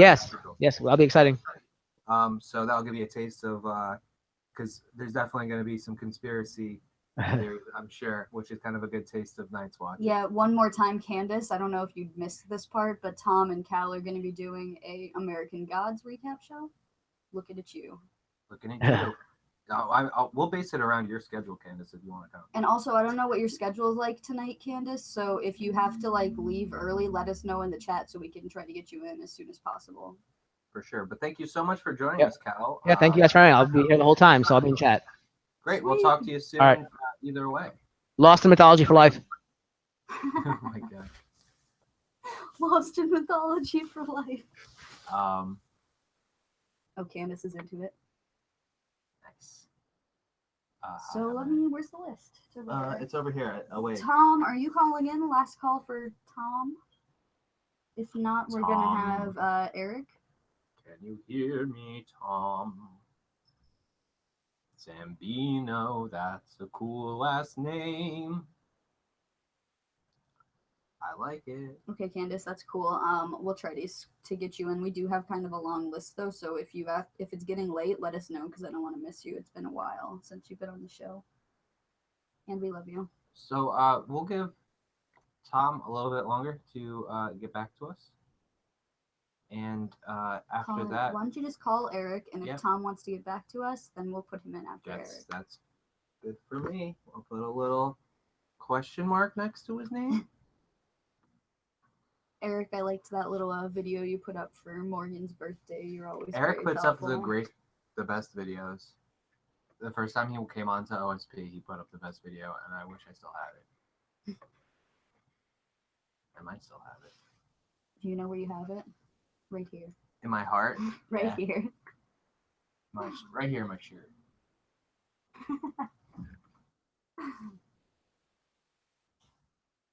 Eric's good to go, he says. Eric wanted to talk about The Leftovers real quick when we were on, but I didn't want to spoil it for anybody who didn't see the episode this week. And y'all should be watching The Leftovers. That's some quality television going on. Few episodes and it's interesting. He wants to catch up on it, and he's interested enough. Million Eric Monroes, but this one is ours. Did you get some more soda pop? And as she gets more sody pop, I would just like to thank everyone again for joining us. We wouldn't have a show without you, so thank you. Speaking of director episodes, this is our second spotlight episode where we're kind of focusing in on one director. One person who has done stuff. The last one we did was Edgar Wright, and part one of that is on the TUFF Channel. So if you have a chance, check that out, and it's definitely linked below. Maybe I don't think I did, but I will be by the time I remember to. Why are you attacking me? Okay, Tom. Hey Eric, how's it going? Tom, just let us know what your Google email is, and we'll give you a call once we're finished up there. Blah, blah, blah. How's it going, Am I buddy? clear? Because you're in the corner. I can hear you fine. I'm just going to turn you up a little bit because Mavis's caller is. She's gone. Okay. Did she just totally ditch us for the bedroom? She did. Mavis has recently been allowed in the bedroom, and she has quickly made it her own. Nice. Go No, she Mavis. doesn't want to be out of the bedroom. It's probably comfy in there. We're having a little. Something's up with Hangouts lately, so I'm just trying to. Yeah, you're not on like my full screen. I see you and me in the corner. Yeah, that's what I was trying to say in the beginning. It doesn't show the whole business, but I hear you fine though. You're clear. and we can hear you, so we're good. Okay, we're good to go. Yeah, turn him up slightly. I want to make sure I hear him. I'll hold my microphone closer. Oh, there you go. Yeah, I know Eric is a book reader as well, and he's been Yes, excited indeed about I it am. today. And I love Stephen King. Yeah, thanks, Candace. All right, well, let's start things off. Our good pal Jack at JRS Pitboy 2008, he asked us, what is the best Stephen King book? This was a very, very tough question for me to answer, but I'm going to go with Misery. I've always loved the story. And in the book, the character of Paul actually has it worse than in the movie. He gets it a little worse. He gets limbs amputated. There's a much bigger emphasis on his painkiller addiction in the book. He actually, for years, it's mentioned, struggles with painkiller addiction. So even after she's dead, in a way, she still haunts him in that kind of way. And I've always found it fascinating, how your biggest fan can be your worst nightmare. For instance, I could say, Tom, I'm your biggest fan. And when we meet in June, I could hobble you and kidnap you and do crazy things. You never know.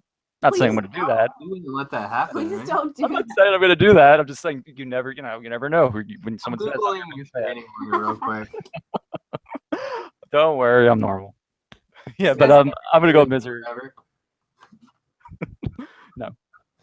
Yeah, I think that's what's really good about Misery too, is you feel like him taking a lot of inspiration from his own life. And when I went to see that Q&A, he was answering questions about everything, and he got a few questions about that, the accident he got in and stuff, and he was talking really candidly about it. And it's interesting how you see stuff like that reflect in his work to turn like these weird, like painful situations that he gets into something that is enduring and that all of us have had, it's affected us. So, Absolutely. Yeah, for anyone who doesn't know, Stephen King was like hit and run. He was just walking and a car slammed into him. Like he almost died. He was just left there. And to Stephen King's credit, like he is such a badass that he tracked down the car and then bought it and just beats on it with a fucking baseball bat whenever he gets like mad, which has to be super therapeutic. Yeah. And he also like killed the guy in his books. Like, yeah. you know what I mean? Like it's another guy who's very reckless like that. They'll never say it's actually him. And actually, Kimber, have you seen Creepshow 2? I have not. Is it Because the good? third story kind of really deals with hit and run. You need to check Creepshow 2 out. Absolutely. I'm a big Definitely fan. check Creepshow 2 out. Everybody still working on that movie? Like same director? Romero's involved. Oh, cool. Yeah. It's three stories, though, not 5. Cool. I'll definitely check that out. Yeah, definitely check it No out. doubt. All right. Well, our good buddy Morgan. he Morgan, asked love you, us- buddy. He's a good guy. What scene from a movie based on a King story had the most emotional impact on you? I definitely have to go Pet Cemetery on this. A couple of scenes. One, when Gage is killed, it's absolutely heartbreaking when you see him go on the highway and him get run over. But more horrifying than that, at his funeral, a fight breaks out and his coffin drops. And for a very split second, you see his dead body. And it is so effectively horrifying and creepy the way King shot it that always stayed with me. That one shot, quick shot of seeing his dead body float up and down from the coffin dropping. But definitely that scene. And also, the end scene I've always found to be horrifying, seeing the character of Creed just go deeper and deeper into madness. The fact he compounds his mistake, does the same thing to his wife that he does to his son with the reasoning, well, if I do it quicker, she'll come back normal. And as we find out at the end, that's not the case. And when she walks in, when he's playing solitaire and they kiss and she's mangled with her eye coming out and you see her slowly grab that knife, then you hear her scream off screen. Definitely Pet Cemetery. And the tagline to the film, sometimes dead is better, is just so creepy. Yeah, I mean, the movie definitely speaks to anyone who struggles with loss and like letting go, and like how important it almost is. You know what I mean? Absolutely.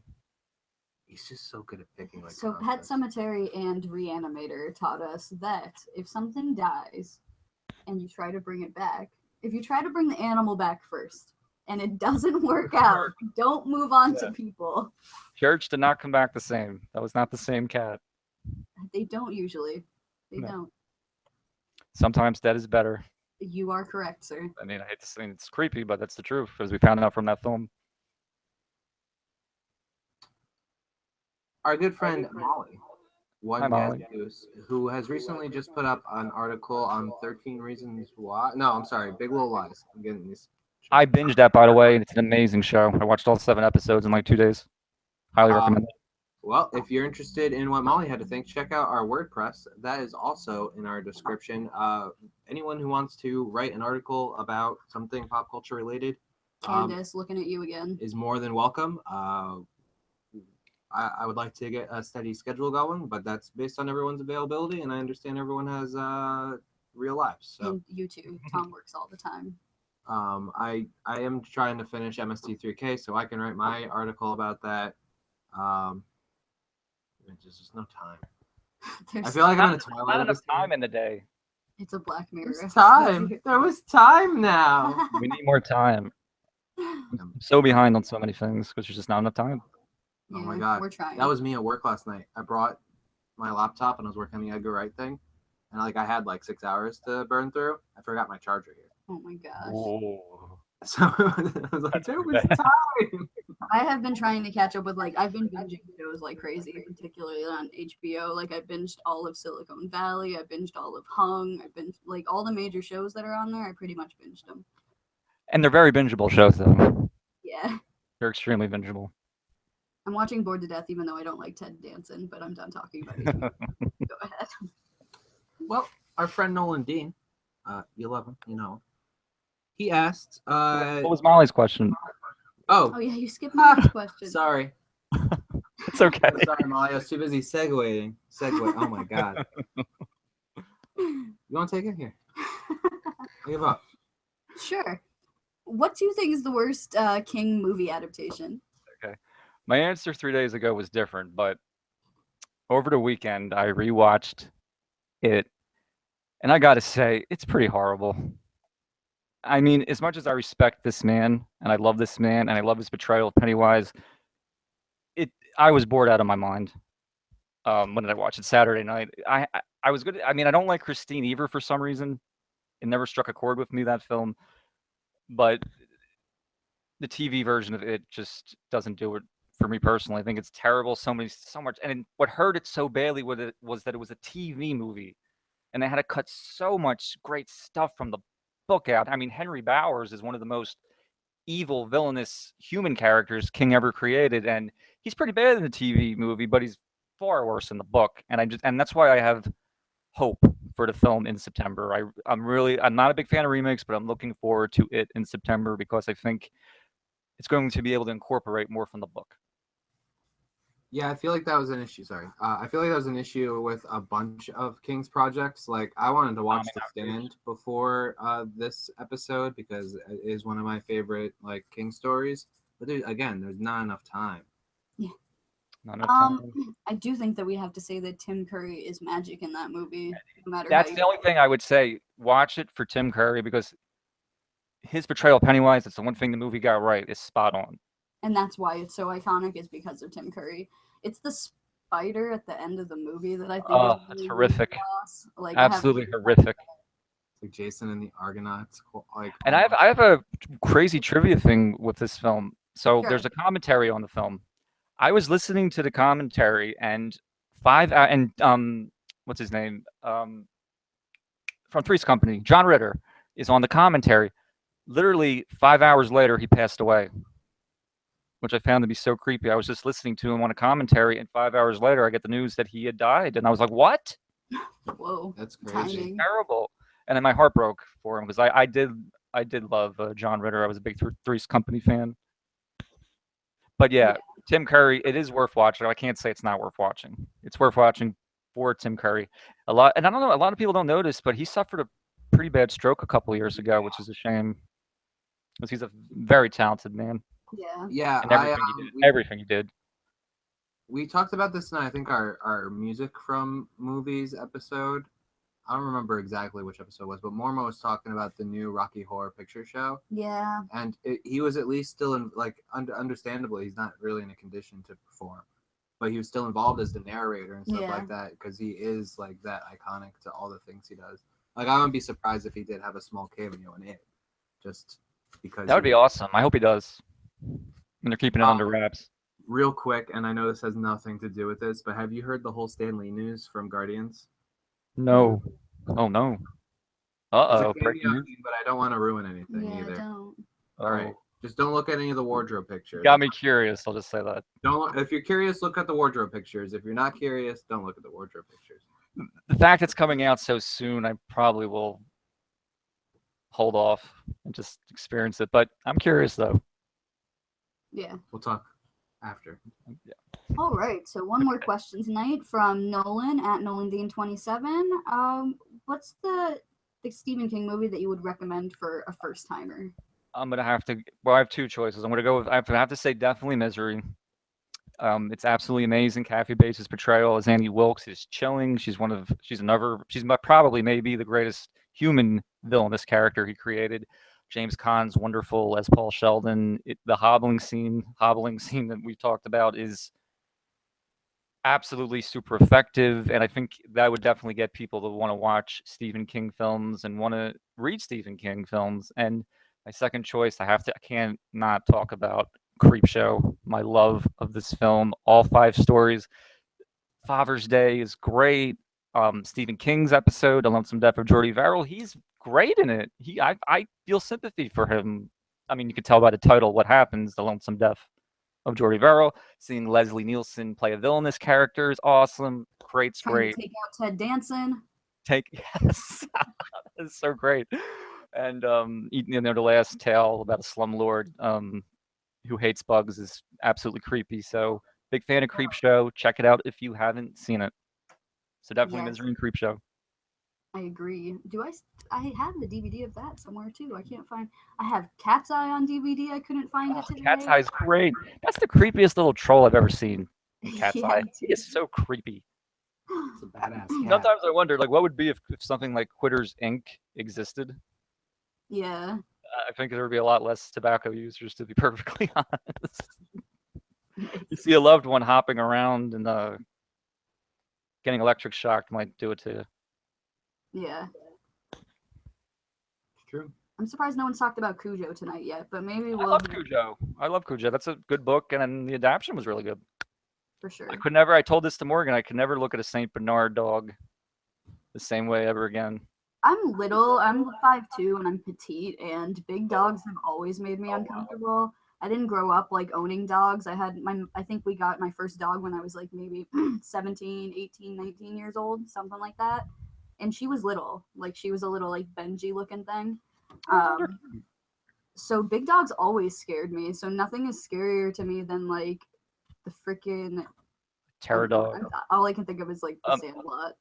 Have you seen The People Under the Stairs? Oh my god, The dude! dog in that Prince is terrifying. I know. Oh. It's not a King film, but it's a very creepy, good film. My grandparents, their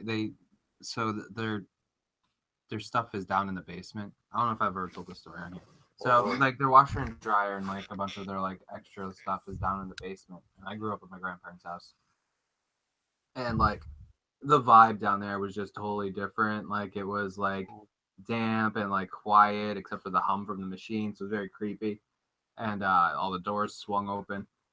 And the like biggest thing was like the stairs had like here's the stair, and then there's like a gap between the stair and the actual board that comes up. And I saw that movie and I hated those stairs for the rest of my life. But what a great movie. I love Roach. Roach is great. That was actually written to be either a male or a female character. They went with male though. I think it's kind of interesting how we're like talking about the movies, and it's not even like that the movie was so terrifying in some cases, but it made us terrified and paranoid in real life about things. Yes. Because of the movie. I'm not going to say what, not to spoil it for anyone, but when you find out about mommy and daddy and what they really are, it is so bizarrely creepy, if you know what I mean. It's true. Definitely watch it. It's a good one. It's like a B+ movie. Yes, it's a really good one. B+. It's not a great movie. It's campy, but at the same time, it's not like super fun. Hence the plus. Yeah. Hence the plus.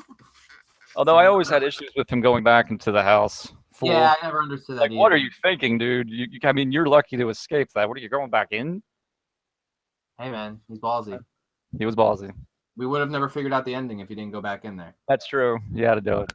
Well, we liked Alice, so His plot. good on him. Because plot. All right. Well, Eric, did you have anything you wanted to plug? As Cal mentioned, me, him, and Delisha started a wrestling podcast.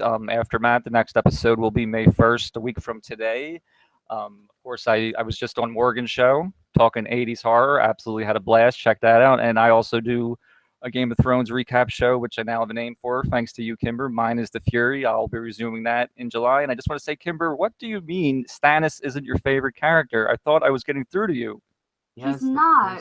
You were the one I thought I was getting through to. I have more work to do with you, I see.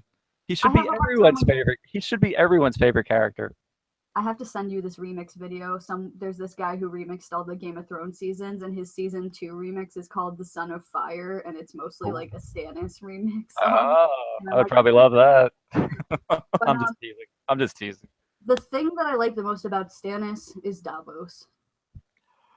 Yeah, I love Davos too. Davos is my Tom's favorite favorite character. character. Oh, I love Sir Davos. It looks like he's going to be Jon's hand in season 7, which I think is a good choice. Because he's good at advising, he's good at getting people to do things. But No, We're no, gonna- You know why I don't don't like Stannis? Because he would never listen to Davos.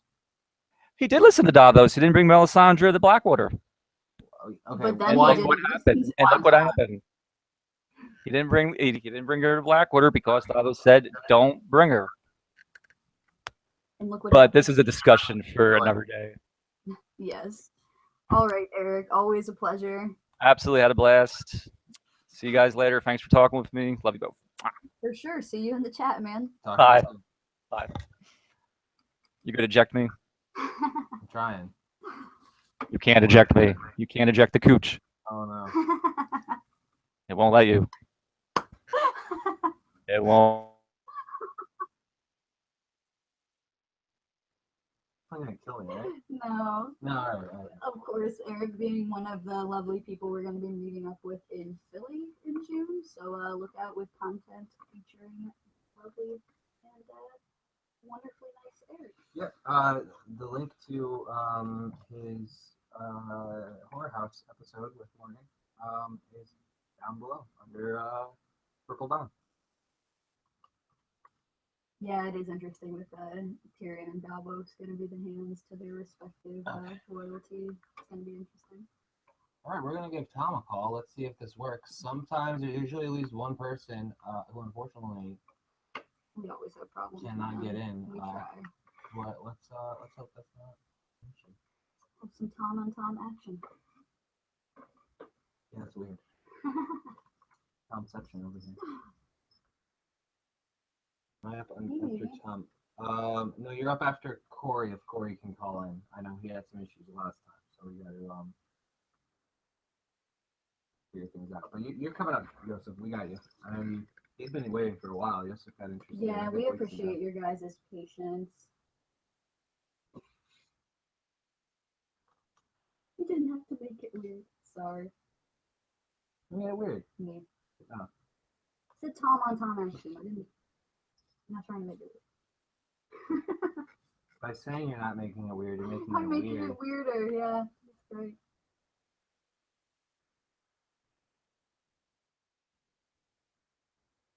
So, TJ Dex lives 5 minutes outside of Philly. oh, nice. We're gonna be at Wizard World. We're gonna be in Philly for 2 days. Jesus, We'll be there that'd on be Saturday bad. if you're gonna be there. That'd be awesome. And if you're not gonna be at Wizard World and you still want to come hang out in Philly, I'm could be sure we're gonna be arranged, doing yeah. other stuff too.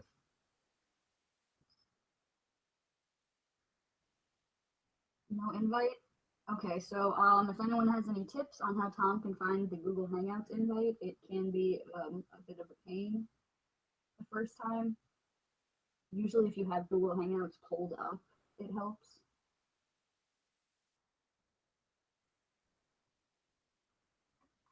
And it says Philly is the best. I have never been. It'll be a first time. I'm excited. I have to go take a picture on the rocky steps for my mama.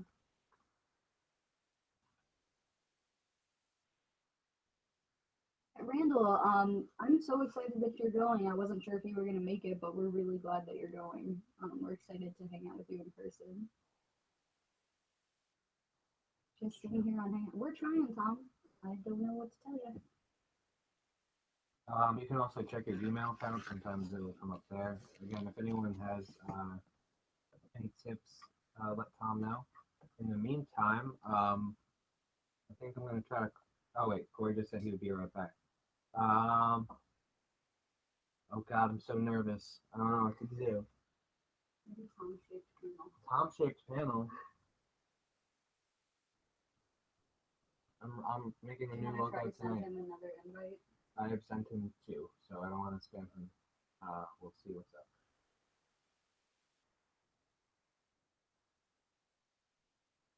Okay, Corey's back, so I'm going to try Corey.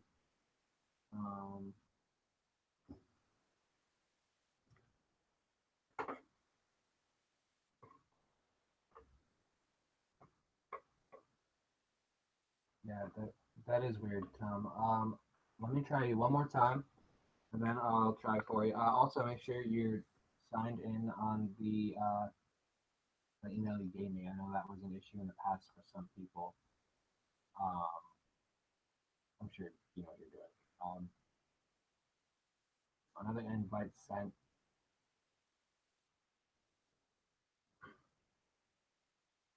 So I guess if you look at insights or invites under the 3 dots, try to find the actual invite. I'm just reading what Cal's saying, for anyone wondering. For anyone watching who doesn't know what's going on, we're just waiting on the calling. That's fine. We're talking Stephen King tonight. And we've had some great guests, and we're going to have some more great guests soon. Once the internet becomes our friend, and we have tamed it. So I am going to give Corey... No, don't do that. No! Falling apart. Falling apart. Chaos is a ladder. I'm falling off of it. No one held the chaos ladder.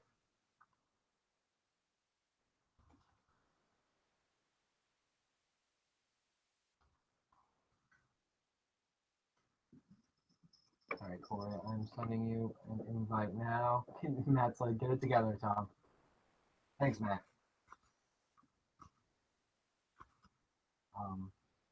Tom, if you do find the invite, just let me know. This way we don't have 2 callers going on. Then we'll definitely try to get you in. It happens to the best of us. I think Delisha tried to call in for like 5 times before she actually got in. I don't know what's up with Google Hangouts. When it was Blab, and you're going to hear me bring this up at least once every episode, Blab was awesome. Blab was pretty easy to get into, and I didn't have to edit that much.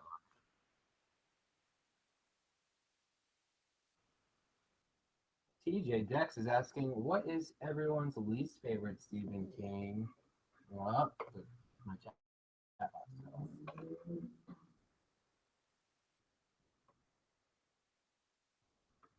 The suspense is killing me, everyone. I'm sure. Character? Least favorite Stephen King character? I played the guy from 10. Yeah, right. The white man from town. The works. And the pie, he was asking for it. Come on. Okay, so between Corey and there's Corey. We got a caller. Let's see if it works. Hello? Hey, I can hear you. Okay, hang on one second. And I'm getting echo. Hello? Can you Hello. see me? I can see you. Okay. Hello. How you doing? I'm doing good. Mavis is kind of freaking out. She must be excited you're here.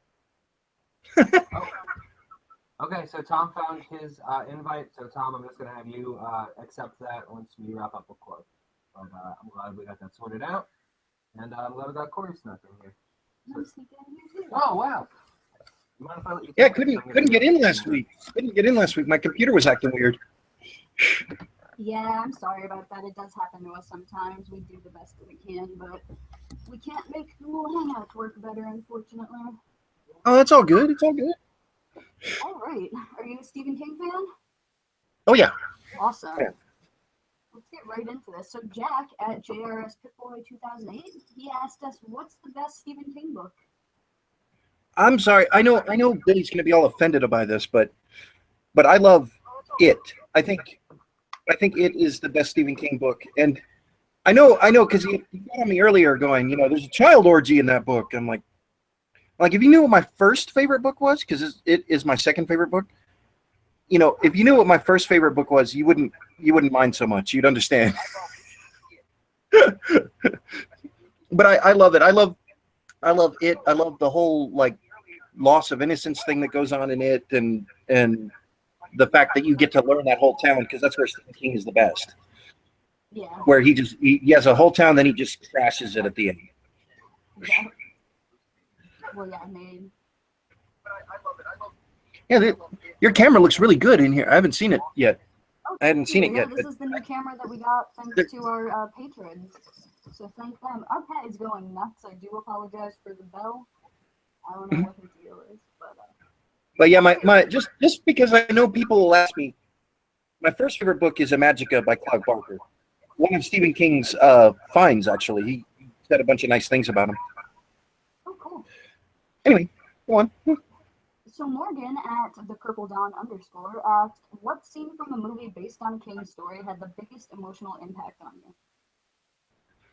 Oh, from a story. There was a story in one of Stephen King's collections about a guy who was on an island, and he had alive. Because I like the happy, upbeat stuff. And at the end, he knows that if he cuts off his finger, that's it for him. He's never gonna, that's it. He's not going to be able to survive anymore. And he's gotten himself all like, it's him and painkillers. That's all that are on this island. And he eventually, at the very end of that story, he gives up and cuts off his own finger. And that's the end for it. And I just remember getting all messed up over it. It was horrible. Scene from a movie that had an impact on you? A movie? Yeah, a movie based on. Oh, that whole big thing where in the Green Mile, where John Coffey comes out and discovers that Bill did the thing to the girls, and he blows whatever that stuff is into him, and Bill and Percy like kills the guy. I mean, that whole big thing. There was like 2 hours of build up to that whole scene, and I know I'm not describing it well, but it wasn't my answer. Yeah, I like that scene too, only because I mean, as an audience, the first time you're watching that, you don't know if he's guilty or innocent either, because many then they're innocent. After that, so much emotional that reveal. Yeah. So much emotional load bearing is done by that one scene. Yeah. Okay.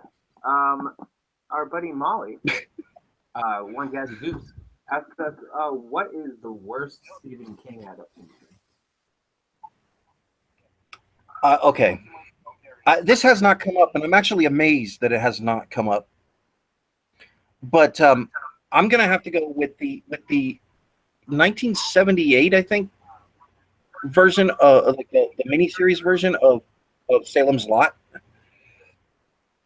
because I understand what they were trying to do. They were trying to turn Salem's Lot into Dracula, and Salem's Lot was not Dracula. Salem's Lot was about modern vampires and how a town gets turned into a nest of vampires, and it does that by introducing you to everybody in the town, and they just don't do it.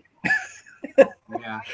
They don't get that feeling of a bristling community that, same with Needful Things. It could have been like Needful Things didn't get that either. It's just I don't feel the town. You need a book, not a movie, to do a town like that. you know, and Yeah, I agree with you. I have Salem's Lot right here, and it is like a great little character study that is lost. And Salem's Lot goes by, like, if you open it up, it's not like most of Stephen King's books in that it goes by in like a night.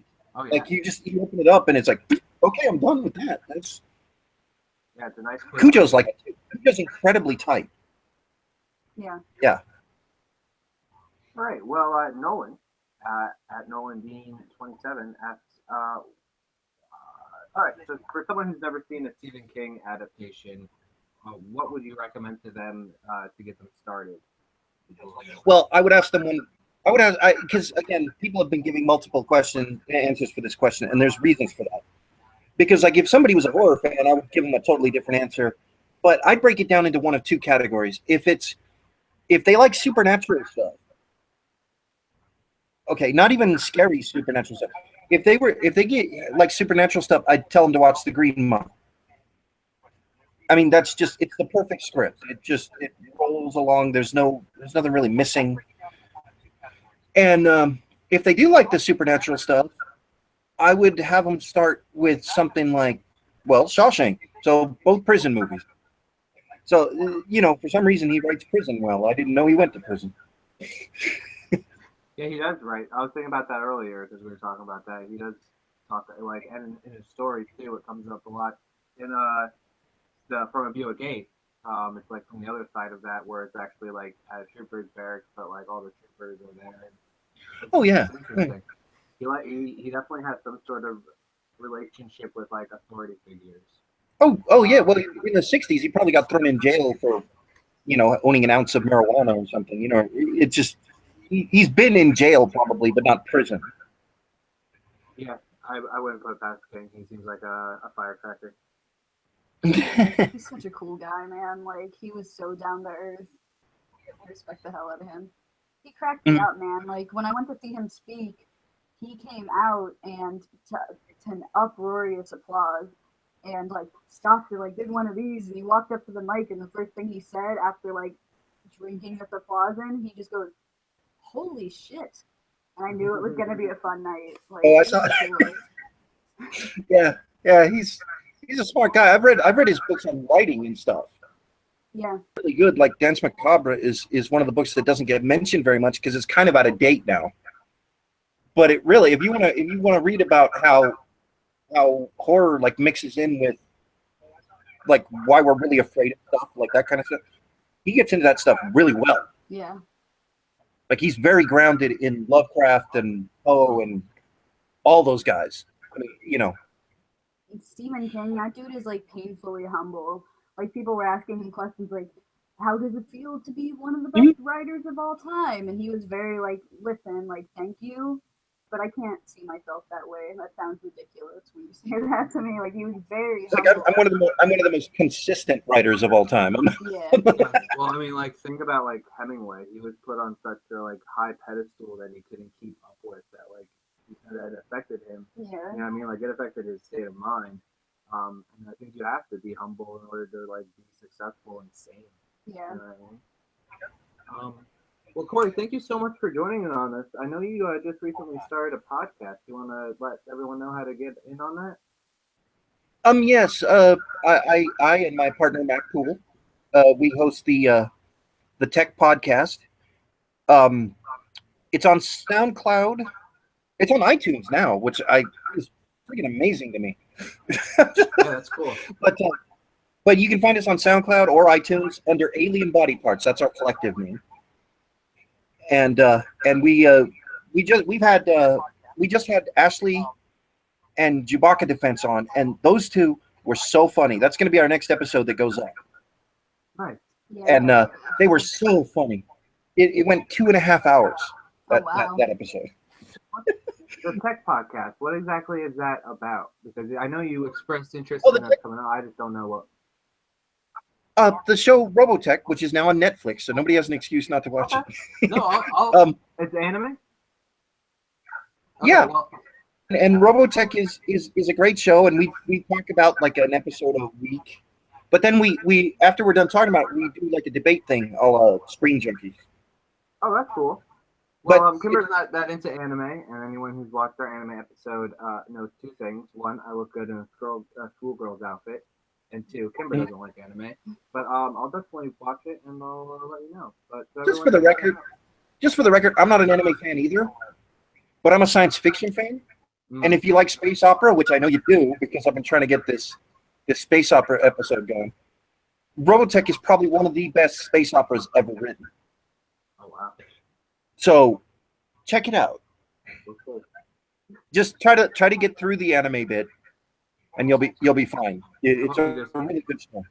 We'll just close our eyes and think it's a play. Yeah, you can do that. Huh? Yeah, that's true. Okay, yeah, Tom's good.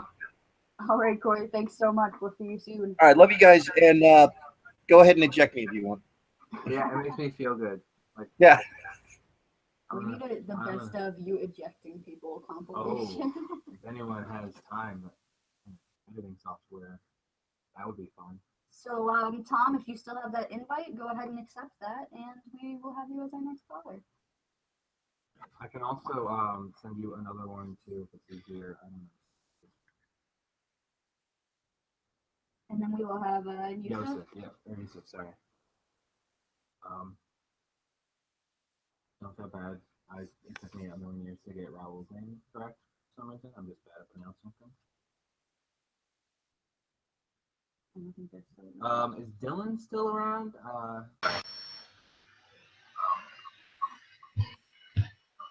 You can kind of hear you. Are you there? All right, there we go. Here we go. Hey, how's it going? Pretty good. Let me just turn your volume up here. Stand by. Still around?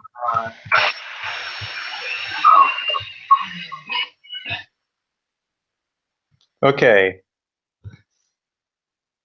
Hello? Can you hear and see me? Yeah, any chance you have headphones? Because we're hearing an echo. Stand by. Thank you. Ba, ba, ba, ba, ba, ba.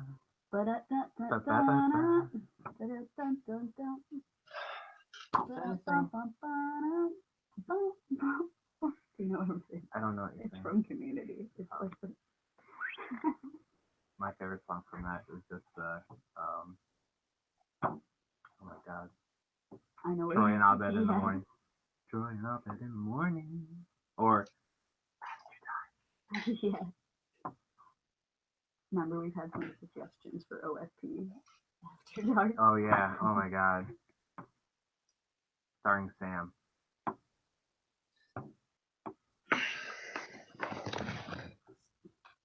TJ Dex is just emoting, singing Stand By Me in the chat. That's entertaining.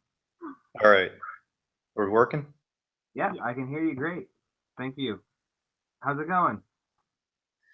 Oh, not too bad. Yeah, it's a bit embarrassing there, sitting there like thinking, is he talking to me saying, Tom, are you calling in? Is he? Well, okay. But yeah, we're in now.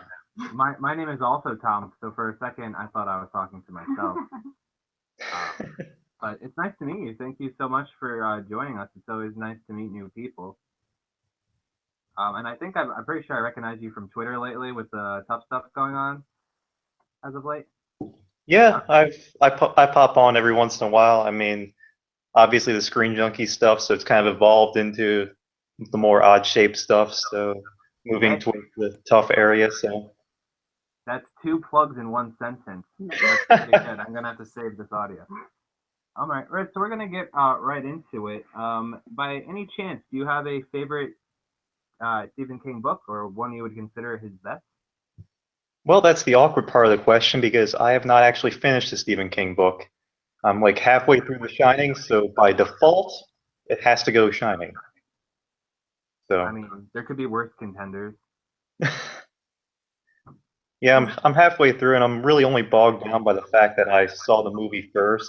So I'm basically just comparing it the entire way. Yeah, I was going to ask if there's any differences that you like better from the book so far. Better? I mean, he does go into a little more detail. Obviously, Kubrick had to cut down a lot to make it a film. But I'm noticing a lot of differences. Like, Kubrick trimmed a lot of fat from the book. The book tends to go on a lot. has a weird fixation with Torrance's lips. Like he keeps hammering that into our brains, like, oh, he's wiping his lips. He's wiping his lips, and that's kind of weird to me. So I kind of like that Kubrick cut out a lot of kind of King's tendency to ramble. Fair enough. All right. Well, our buddy Morgan, the Purpledon, he asked us what scene from a movie based on King's story had like the biggest emotional impact on you. Well, that was the easiest one for me, and that's the scene when Coffee's killed at the end of the Green Mile. It's no contest. I mean, I don't really feel a lot of emotion when I'm watching King's movies, except for when I was like a little kid watching it and scared the crap out of me. But I'm not too proud to admit I cried at the end of the Green Mile, and it's when Coffee was executed, seeing Tom Hanks' face as he watched an innocent man be killed it just hits you real hard. Yeah, that's a movie I haven't seen in a really long time, and I feel like I should probably rewatch.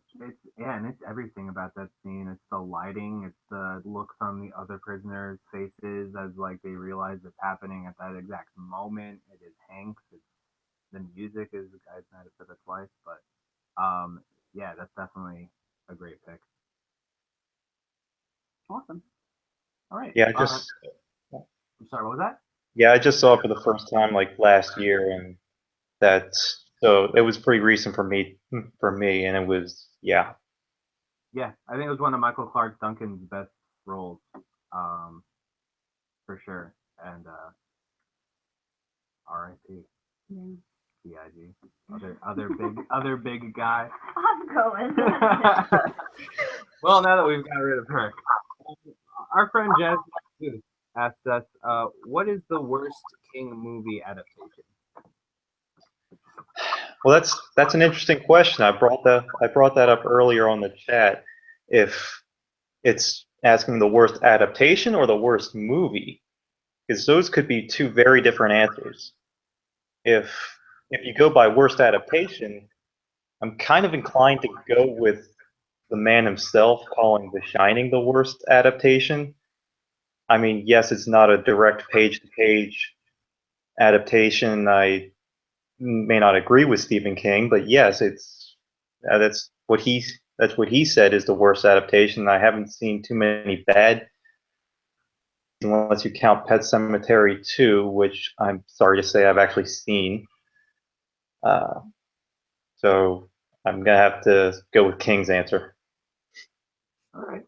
Hey, you can't really argue with the Arthur, I guess, but Well, I can argue with him, but yeah. Well, I was gonna say you don't have to agree with him, so I guess I just should stop talking. All right, our friend Nolan. You'll notice if Kimber leaves the couch, I just fall apart. Anyway, so if someone's never seen a Stephen King adaptation or is not familiar with their work, what movie would you suggest to them to get them introduced to it? well, they always say lead with your good foot, so Shawshank. I mean, I liken it to the way that I introduce people to Stanley Kubrick because I love Kubrick, and it's you don't start someone off with Clockwork Orange or The Shining. You don't just lead them into Eyes Wide Shut. You start out with something smaller, something a little easier to watch, something not quite as disturbing as some of the others. And Shawshank brings the quality. It brings, I mean, almost everyone loves a solid drama, a good buddy movie with Red and I'm blanking on Tim Robbins' character, Dufresne.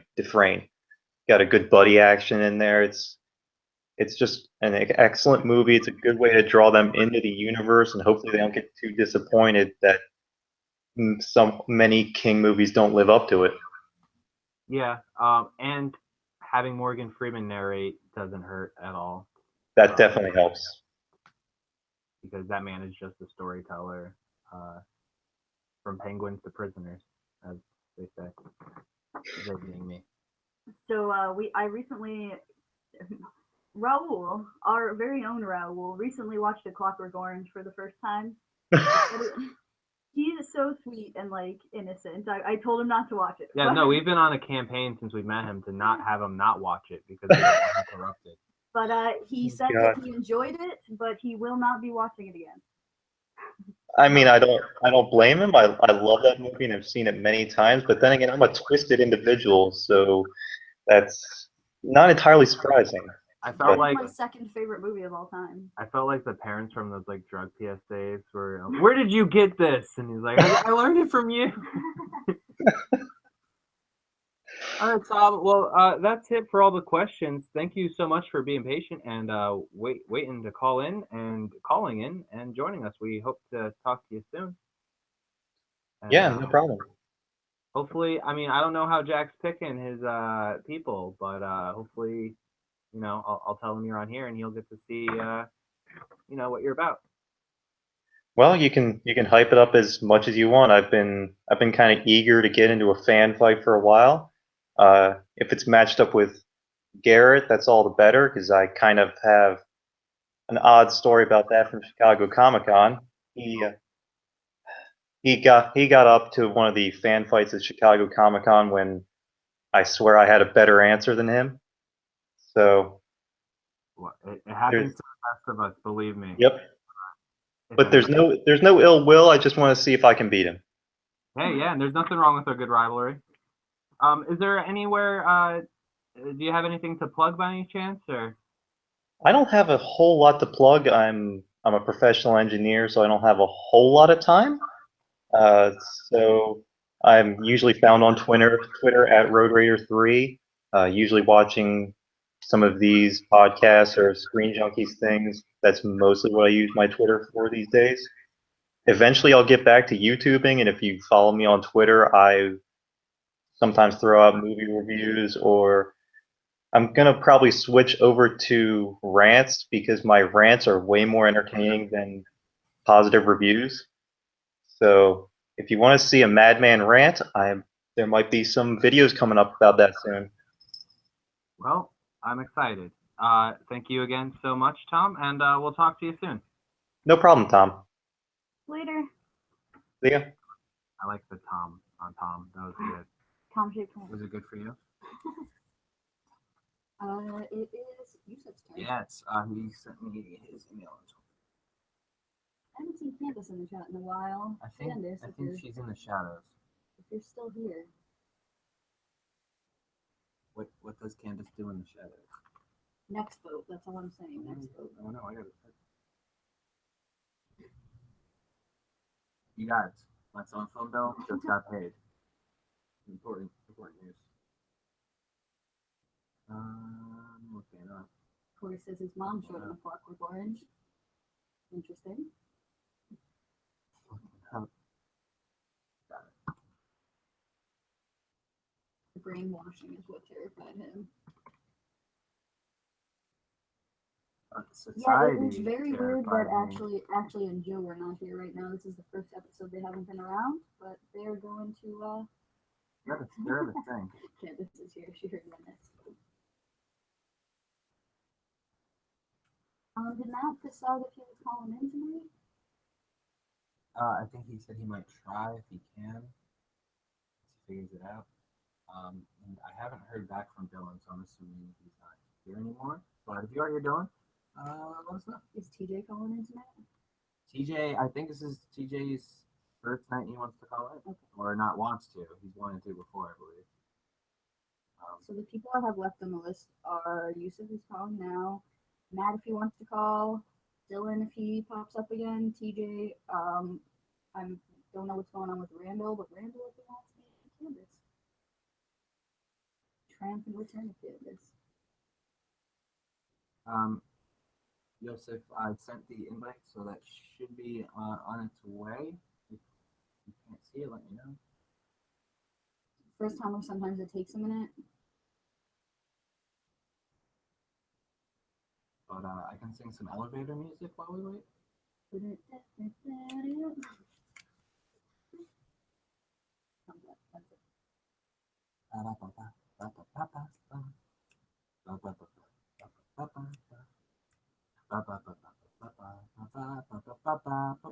just lost a viewer. I'm gonna stop.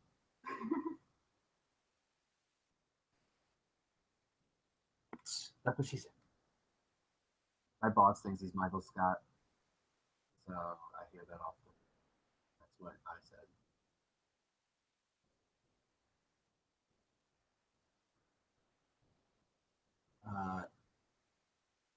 Okay, that's fine. I'm sure one of these days we'll get you on here. All right, I'll send you one more. Tom, if you're in the you are still in the chat. If you have any suggestions for Yusuf to find the invite, we're never on that end of the call, so it's kind of hard for us to tell you exactly what to do. So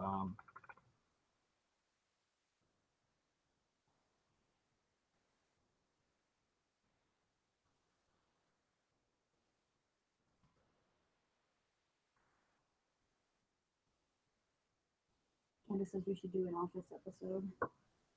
only The Office, Both British and or we can do like a work themed thing. So like in The Office, because then you could do I mean, I'd love Office to Space. do a Ricky Gervais episode. It's just me. I love Ricky Gervais. I'm just gonna make it awkward the entire time. That's what he does. I know. What else do you get to show about? I love his public speaking. Oh. Ah, Looking like there it is. hello. Hey, how's it going? Good. How are you? Welcome. Good. All right. Well, we're gonna get right into this. Our buddy Jack asked, "What do you think is the best Stephen King book?" So I'm a little handicapped with that one because the only one that I've read is the Pet Cemetery, and that was when I was a kid. My aunt was obsessed with Stephen King books. She had all of them in the in a bookshelf. So just one random night, I just started reading that one. Never got back to the other ones. I mean, so. Well, how did you like that one? It was awesome. I mean, it was weirdly disturbing because not so long ago I lost a dog, so it was very fresh in my mind, especially what they went through with the cat. Yeah. So imagining doing that for my dog would have been it was a weird image to put in a kid's head. Yeah, I'm sitting here staring at my cat now. Well, we'll move on to the next question. It's fine. Our buddy Morgan, the Purpledon, he asked us, what scene from a Stephen King adaptation affected you the most, or had the most impact on you? So that's a two-part answer. One, when I was a kid, the part where the boat is flowing down the stream, that just shocked me to my core, knowing that somebody could reach in the sewer pipe drains. So as a kid, I would profusely avoid sewer drains. So the second one is more of a teenager. One of my favorite movies of all time, and it's not a shocker. It's the Shining. You can pick any scene from that movie, and you would not be wrong. But especially the scene that are walking through the maze, and Jack Torrance is just going crazy alone in the hotel, and he's just looming over, staring over the maze, the replicant maze, and you can see that he's the looming presence over them, and that bad things are just going to happen to him. I just loved how the person that you're supposed to trust most, which is your parent, is the most evil figure in that movie, and that how he just looms over both his wife and his son. Yeah. Yeah, that's good. I never really even thought about that, but that's really cool. Like the maze scene. That's the thing with and it watch something a million times and you'll always pick something new out. Yeah, I recently rewatched it I started a blog writing about movies, and I just was fascinated by Jack Nicholson's facial expressions. Like he just sold every single emotion through his eyebrows and his eyes, and he just stares at this maze like, yeah, this is my, I'm the Minotaur pretty much of this maze, and I'm owning it. That's cool. I like that reference.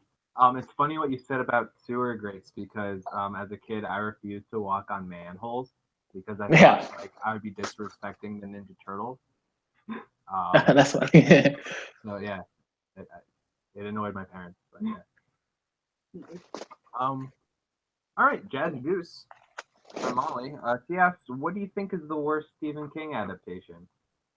So my pick was already chosen, but it wasn't deep dived into. So it's a tie between the Shining TV adaptation, which ironically is more closer to what King actually envisioned. It just falls on the traps of CGI TV, and it just looked plastic and fake. But my pick is Dreamcatcher. I love movies. I mean, I have a site that's called Why I Love Movies. I just watch movies all the time, and that movie I've never been able to finish it. Like I've fallen asleep probably 3 times that I've tried to watch it, and I've never been able to keep track of what I'm supposed to feel or understand from it. So I'm picking that one for sure. Yeah, I like I mean Dreamcatcher definitely has its flaws and like there's elements of it that could be so cool, but it's like lost amongst all the random ass stuff. I don't know why the alien has a British accent. Like, it's just weird. Mr. Gray. Yeah, and the performances weren't that great either. There's some standouts among them. I know that's the disappointing thing when you look at the cast and you're like, yeah, this I'm supposed to love this. Oh yeah, Stephen King. Look at the cast. Yeah, this is gonna be a home run for sure. And then you just stare blankly at the screen, and you fall asleep. I also think it's funny that the closer adaptation is the worst one because it's the quality of the actual movie. If that's what we're judging it on, then how is it going to hold a candle to Kubrick? You know what I mean? But yeah, it's hard to match Kubrick, especially how visually aesthetic The Shining is compared to the TV version. The TV version it just looks like a cheap version, and you just can't help to compare it to a masterpiece. Yeah, you know a movie's iconic when like the carpet on the floor is like instantly recognizable, you know? And it's put into Toy Story. Like it's like elements of his movies are homaged a million times over. Yeah. And I want to touch real quick on, I know that people have like glazed over the reasons why Stephen King hates the adaptation, but there's actually a scene, and I learned that from a documentary that I watched, which Room 203, I think it's called. 237, and it's amazing. 237, yeah. The scene where he crashes the Volkswagen, and it's the color of the Volkswagen that it was supposed to be of Jack Torrance. Basically saying to Stephen King, like, this is your book. I'm crashing it here. I'm going to do my movie over here. And I just find it hilarious how Kubrick had the balls to just say, yeah, this is my movie. Thanks for the inspiration. Yeah, that dude was definitely a ballsy guy in general. But if he didn't have such a strong hand, his movies wouldn't be what they are. So at least there's like there's a fine line between madness and creativity. Definitely. For sure. Well, no, it's not. No, you have the last one, I think. Yep. Nolan asks us. So for someone who's never seen Stephen King movie or adaptation, what would you recommend to them to kind of get them into the fold? Like everybody has said, it's difficult to just pick one because he has such a variety between them. A personal favorite of mine is Running Man. Like people don't really know that it's a Stephen King movie, and it's an incredible vehicle for classic Arnold. It's just him super muscular as a construction worker for no reason, but the way that they just created this world and where people just lust for violence and the audience just cheers on the deaths, and it's a very hard movie to watch, especially nowadays, but it's a great social commentary on how we just live vicariously through the screen. and obviously The Shining, but that's more of a Kubrick centric film. I would definitely go either Misery or Carrie. Carrie is more of De Palma and CC vehicle, but Misery is kind of like encapsulates what Stephen King actually is. Yeah. So those were I picked. disagree. Those are all great movies. Can I recommend all of those movies? Yeah, just watch movies. Right. Just watch movies. All right. Well, thanks again for joining us. I know you mentioned your blog. Did you want to plug that or anything else? How can we find Yeah, sure. You can follow me at Yusuf Conesa or at whyIlovemovies.com, and I post classic reviews on Tuesdays, cult classics on Thursdays, so bad they're good Fridays, and any movie I see a new one, I just talk about them. All right. Well, thanks again, and hopefully we can talk again soon. Yeah, come back anytime. Yeah. For sure. Have a good one. And we'll You see you too. on Twitter. Yeah, for sure. All right. Eject. So, Oh, you hung up. he's too quick for you. Did TJ definitely want to come on? Did you get an email for TJ? Because we're gonna do TJ and then Candace, and then we're gonna see if Randall's Dylan around? around. I think Dylan's out. He hasn't answered us. Okay, we'll do a last call for them.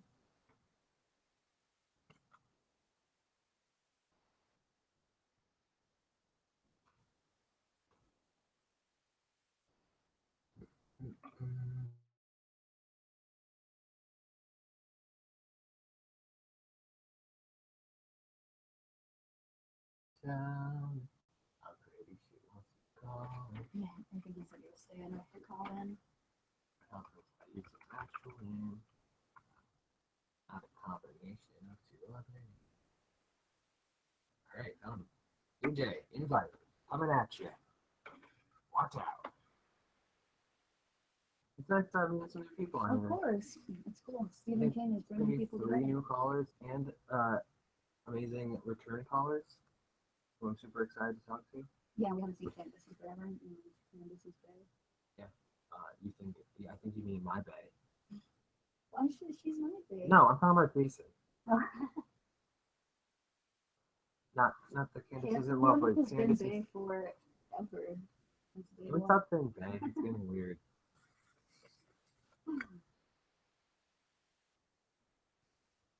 Let us know if you get that invite, TJ. I want cheesesteak too. We'll definitely be getting some.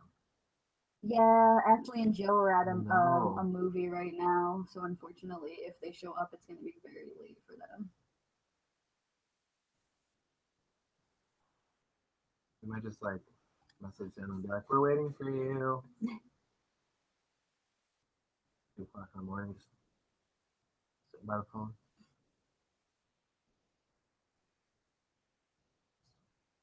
So, this is what's going to be on the next poll. Well, all right. Can I do a call to you next after a Q&A? If we do space operas after that. Okay, so it looks like this is going to be the deal. We're going to have our Q&A while Kimber is spending some time with some awesome people, and I will watch all the footage of that afterwards. I will be at my mom's on Monday night, I believe, so maybe if I can get some of the, like, if Candace wants to join, my mom, Yeah, that'd be or fun. something, like, see who I get to call in with me. Yeah, I would love to see you.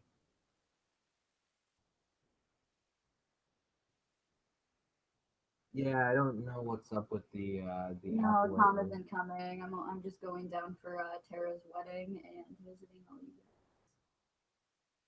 I'm know. sorry that Jason. I thought I you talk guys about knew. Jason all the time. Yeah, my uncle was actually kind enough to buy me tickets down there for Christmas, but it's just me. He couldn't afford both of us because that's costly. But I mean, but if Jason's bored, he can come up here. I'm not gonna be doing anything. Jason, more like Jason. So, I thought we agreed to stop. While we're waiting, if anyone has any suggestions for TJ, please help them out in the chat. I know you can get it through your email or through the actual Hangouts. Unless you're using a mobile device, are you trying to use an app? I don't know what's going on. If you want to get I'm gonna send another invite. yes, we got to get you and Jason up here when the weather is nice and it's beautiful outside. Does Doctor Who count as a space opera? I mean, technically, like, it's a time and space opera. On my show, yes. We're in a second. We can talk about Doctor Who. I'm pretty sure someone sang opera on there at least once. The background music is very operatic. I'll be like, sorry if I blew out anyone's eardrums. Me, this is freaked out.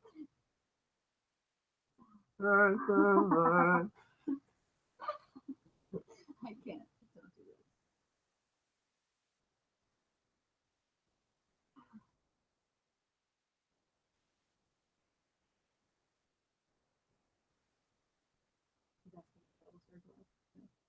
Battlestar Galactica is definitely a space opera, and Beats, Bears, as long Battlestar Galactica. Identity theft isn't a joke, Jim. Kim. Kim, oh my god, that'd be a great cosplay. Because if people were like, "Oh, are you Dwight?" They're like, "No, I'm Jim being Dwight." When I was a young warthog.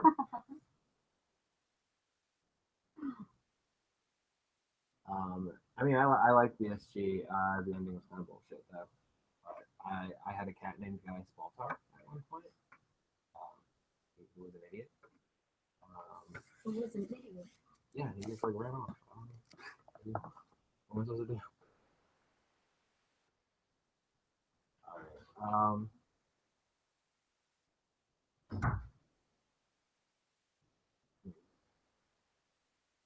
TJ, also try. I know this got brought up earlier. If you're using your browser, try using Chrome because I heard that Firefox isn't great. I don't know. To kill some time, I have an idea for a new show. Obviously, I have to catch up on some OSP and stuff, but this is something I kind of want to work on and put some thought into. So it's gonna be like limited recordings, but I would like to do like one-off RPG games with people based on comic books and like what-if scenarios. So if that's something you think is interesting, yeah, Kimber will definitely. She likes to play with these games. So is it about Buffy? No, it's not. Thank you for finishing that sentence. I did. But yeah, so I was thinking like people could send in like Elseworld, which is DC what ifs, and Marvel what ifs. Like for example, there's like a whole thing like if Galactus got the Venom symbiote, but we would get suggestions from people, and then I would go and read a suggestion. People would click their characters, and we would play it out and see how things went. And bonus points if they could figure out what the what if was. You know what I mean? Something like that. And then we can, I don't know, make it somewhat educational. I don't know. Maybe I'm trying to do too much. Let me know. What do you think? I'm talking too much. Why aren't you here? I'm coming. Okay. I don't want to hurt nobody. Kimber doesn't want to hurt nobody, he says, and she points the finger guns at me.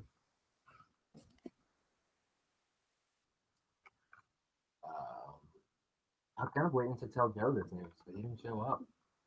Joe would have been the most excited. And then see if you can figure Yeah, I'm gonna send Candace a message, and we'll see what's going on. I feel bad. I know TJ's been a long time watcher and a supporter of Tough and us. Hopefully, we can get him in.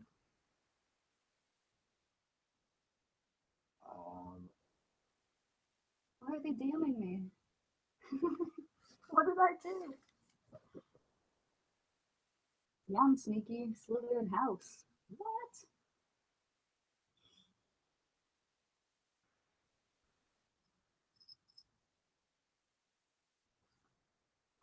Oh, I thought did I send the wrong one?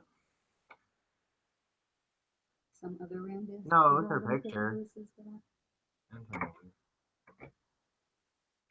It was her picture and her name. Now we find out, is Jason there as well? Who knows? I mean, all right. Right.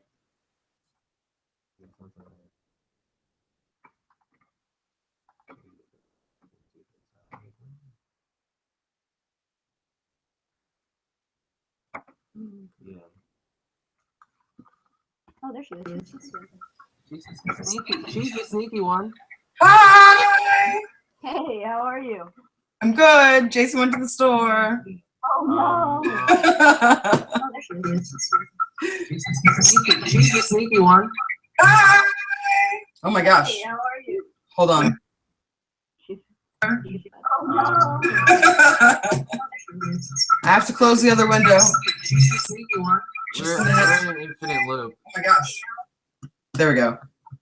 We're all gonna die. I can't deal with it. It's too funny. Better. Okay. Sorry about that. Oh, Lisa's excited yeah. about Candace in the chat. It has been a while. It's been so long. Been a long I time. work all the time. Oh, I hear you on that. Yeah, Tom works 6 overnights a week now. Oh my God, Tom, why? Right. Why do we do this to ourselves? Thing. So we can eat food. Money means too much. I know. We need to, become vagabonds. And jump on No, I'm good.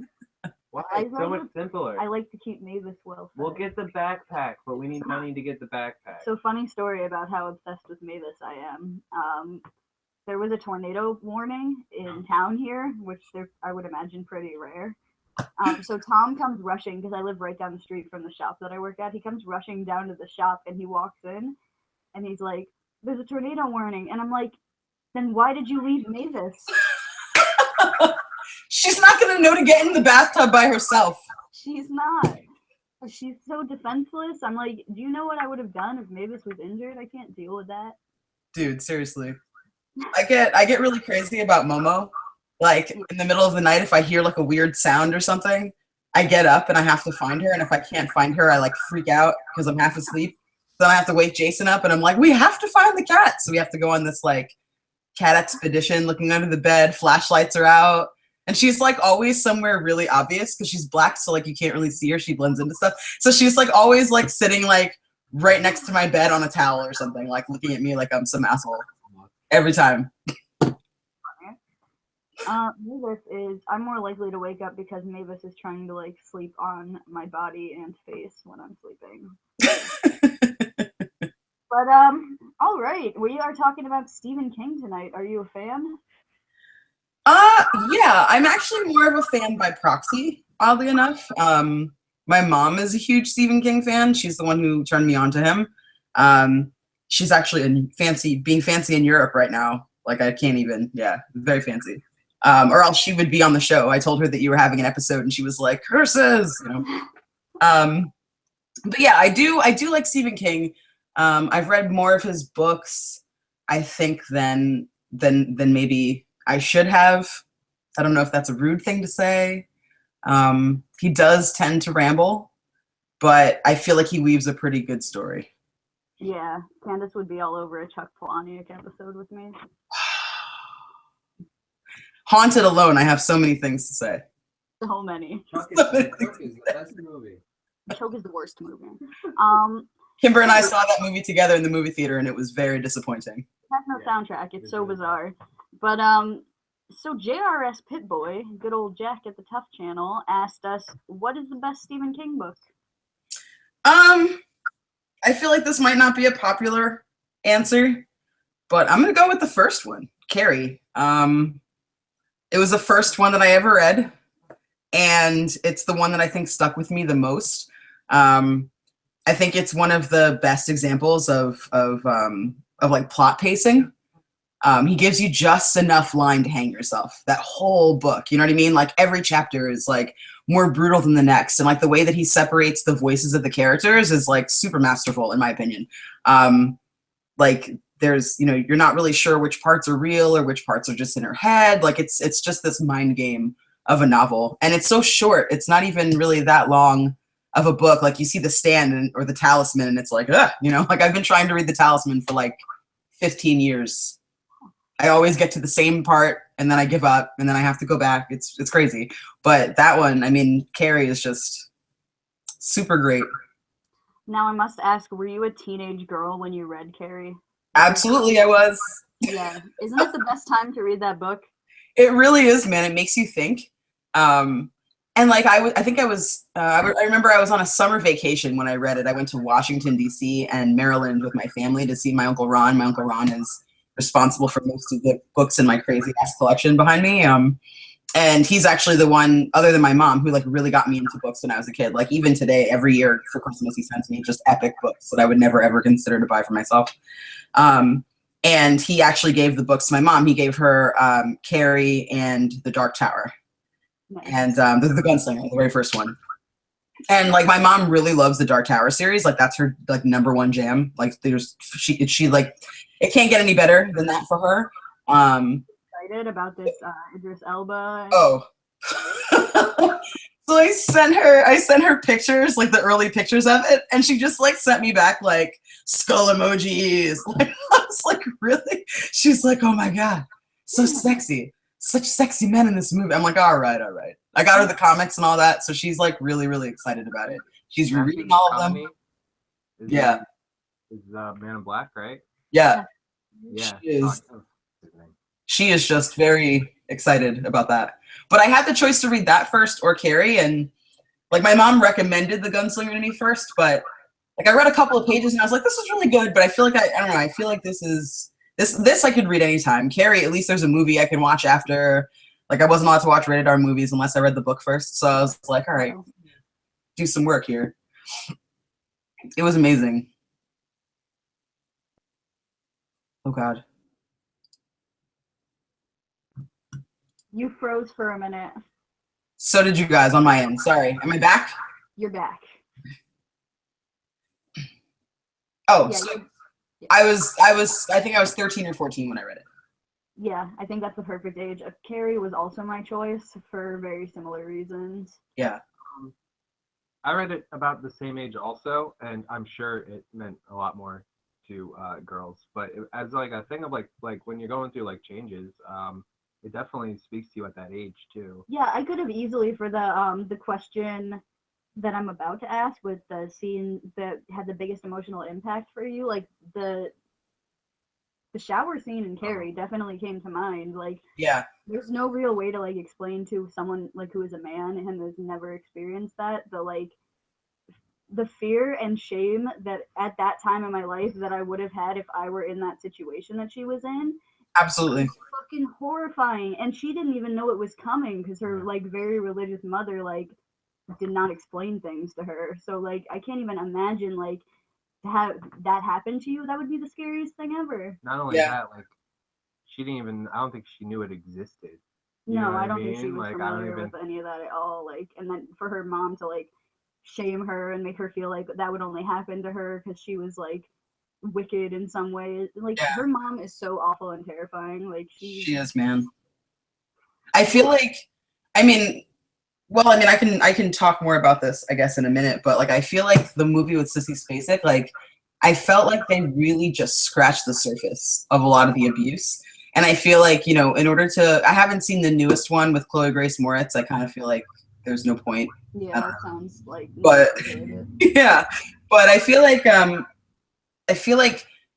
the way that they portray Carrie in the film and the way they portray her mom, it's like not nearly as terrifying as it is in the book. Like in the book, it's almost like she's omnipotent. It's almost like she's inside that girl's head, like all day, every day. Like even when she's not around, like she's right there. And to me, I mean, even like the scene in the changing room, like for me, I've never had something that was that horrifying or traumatic happen to me, but I have been on the receiving end of having gaps in knowledge. You know what I mean? Things that, like, you know, I'm sure since you were also straight edge for some time as a young person, like being like my first year of college when I was 18, I thought I was like really cool. I had lots of friends, like things were good, but I had never done any drugs. I had never been drunk, and I hadn't lost my virginity. And I remember like being laughed at the very first party that I went to in college, and it fucked me up, man. Like it fucked me up. And that's like not even, that's like only a shade of what she actually deals with. So I can only Like it petrifies me. Like I read it years later and it still freaked me out because it's like when you've tasted a little bit of that, like, I mean, the reality of what she must have suffered, it's just like, I don't know, it's shocking. When you're in high school, like the fear of embarrassment on that level is crippling. Absolutely. Like, something like that is the worst, feels like the worst thing in the world to you, Yes. you know? And you know how many people I talk to from high school now? No. Nobody. Yeah. Like, Rightly so. I could just go back and be like, dude, it's not even gonna matter. Like, No. chill. Well, did you have a scene from a movie that had the biggest emotional impact on you?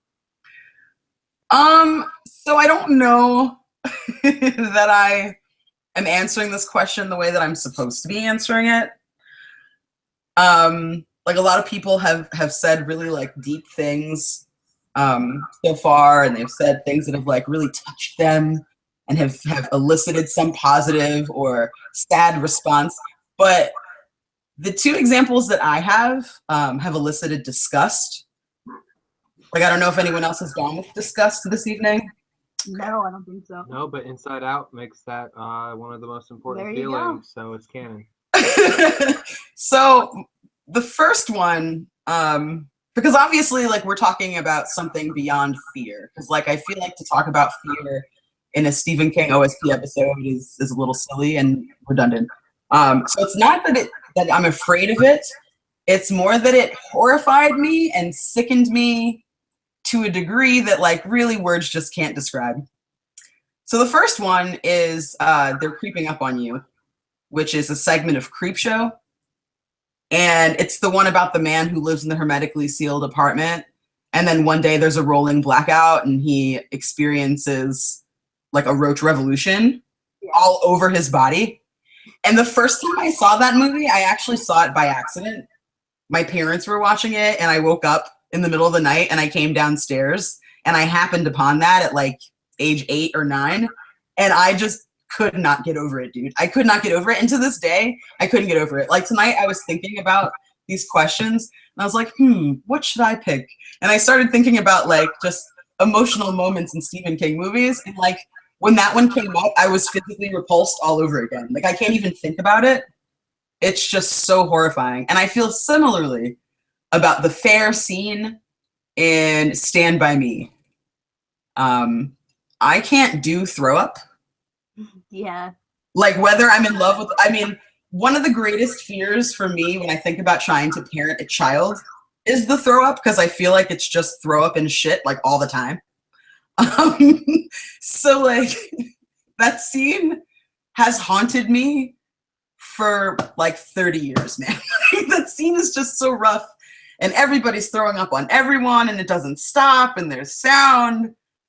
Oh, it freaks me out so bad. Like I can barely watch Rick and Morty because he burps with like the barf on his face. I can't watch Rick and Morty because of the burping. I can't. It's so gross. I can't. Dude, but see, do you see why me and Candace I like? never Oh, doubted it. I It's so just gross. love I the can't. show. like it's horrible. I'm done. Like the whole time I'm watching it, I'm like, this is just an assault. Oh. No, can't do it. So those are my two examples. Like animate the saliva and everything. Yeah. Okay, I'll stop. Awful. While we're talking about the worst things, Jazzy Goose asked us, "What's the worst King movie adaptation?" Okay, so the worst, like B, C, D list movie that is slightly enjoyable for all the wrong reasons, but is just downright bad. Like that answer for me is Sometimes They Come Back Again. And like, I didn't watch the third one because why? But Alexis Arquette is a gem. And I think this is before she transitioned. She's like one of the most beautiful men I've ever seen. And now then was, a beautiful woman, obviously. And it's weird because like that movie also kind of holds significance to me because it was like the first time that I was like, maybe I'm a little gay. Because like, he was just so lovely. And it very much confused me watching late night on Cinemax with marbled wiggly lines and stuff.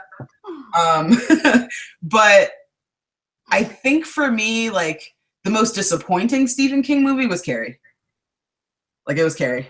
Believe it or not. I know. Everybody loves it. And like, I really tried hard. And like, I read the book and I didn't watch the movie for like 3 or 4 years after I read the book. I reread the book just to watch the movie, and it let me down. I picked Thinner. Oh, also terrible. Yes. Yes, terrible. That gypsy woman, though, she'll get you. Hot. Yeah, she'll get But, you. like, that's like gypsies will rob you and curse you. And, also fat suit and curse from the white man from town. That was my whole explanation. That's it. That's all you need. Terrible. Listen, if the white man fucks up, you got to do something about it. You can't just like let that shit slide. Indian burial grounds, monkey paw. I mean, I felt like it became embarrassing when he started trying to curse them and the white man from town and pointing at himself and everything. I don't know, dude. I don't know. I have a hard time. that was a rough one. That was definitely a rough one. I saw that in the movie theater. Bad choice. Great. Bad choice. Especially like to watch it nowadays. I'm like, this would never get made. Like, this Oh, would it's never get embarrassing. made. It's very embarrassing. Yes. So, one more question for you tonight, but it's a good one. Nolan Dean asked us, basically, like, if someone's never seen a Stephen King movie before, what would be the one that you would want to recommend to them to watch first? So I had one answer when I started watching tonight, and Cal made me add a second answer. Am I allowed to have 2 baby answers? Okay, so my number one, I think, is Stand By Me. I feel like the plot development of that movie and the relatability are just like through the roof, and I think that it's one of the best, like the most well adapted as well. Like I feel like it lends itself to the source material. I think it's a story that everybody can kind of see themselves in, whether you're a teenage boy or not. Like there's something about that nostalgia that like transcends the time period in which it takes place. It's obviously also nice to see like all these old faces. So if it were somebody that were our age, or even somebody who's younger, like I think that that's going to be the first movie that we show Layla, my stepdaughter, of Stephen King's collection. I feel like she's almost ready to see it. She really wants to watch Stranger Things, so we watched Goonies. And then I figured we watch Stand By Me, which is like a little bit creepier and scarier. And then we get into Stranger Things with maybe some hands over the eyes. But like, I don't know. I think that movie is really important. I would say E.T. too, but I don't want to No, terrorize you. that's too I scary. know. I don't want to terrorize Candace. No, too scary. We've crossed the line there. Hashtag Botanicus. Is that scarier than Stranger Things? Yes. I would take the Demogorgon in my room before I would take E.T. any fucking night, dude. Any. Dude, all you gotta do is like throw a bag of Reese's Pieces and you're good. Who has Reese's Pieces just lying around the house? I would. I probably would. You want ants? Because love that's how you get treats. ants. This is how you get ants. Honestly, I feel like I would have Eggo waffles on hand before I would have Reese's Pieces on hand. So I think it would be safe. Oh my gosh, are you home? Oh, great. Perfect. So my second answer, while we're waiting for this person to hurry the F up, my second answer is It. And the reason that I would do that is because there's lots of familiar faces, good cast of characters. You got Jonathan Brandis, you got Emily Perkins from Ginger Snaps fame. I love that movie. You've got Tim Curry, obviously a tour de force. You also, however, have John Ritter and Seth Green, both of whom were in Buffy. She's brought it back around. Bringing it back around. That's just for Cal. Fill out. That's right, Cal. Just for you, man. Just for you. Is your sidebar, while Candace is on and we're What's up? waiting for Jason, is your American God show a call-in show? Yeah. It's going to be like Night's Watch. Okay. We I'm gotta into put it. you on there, dude.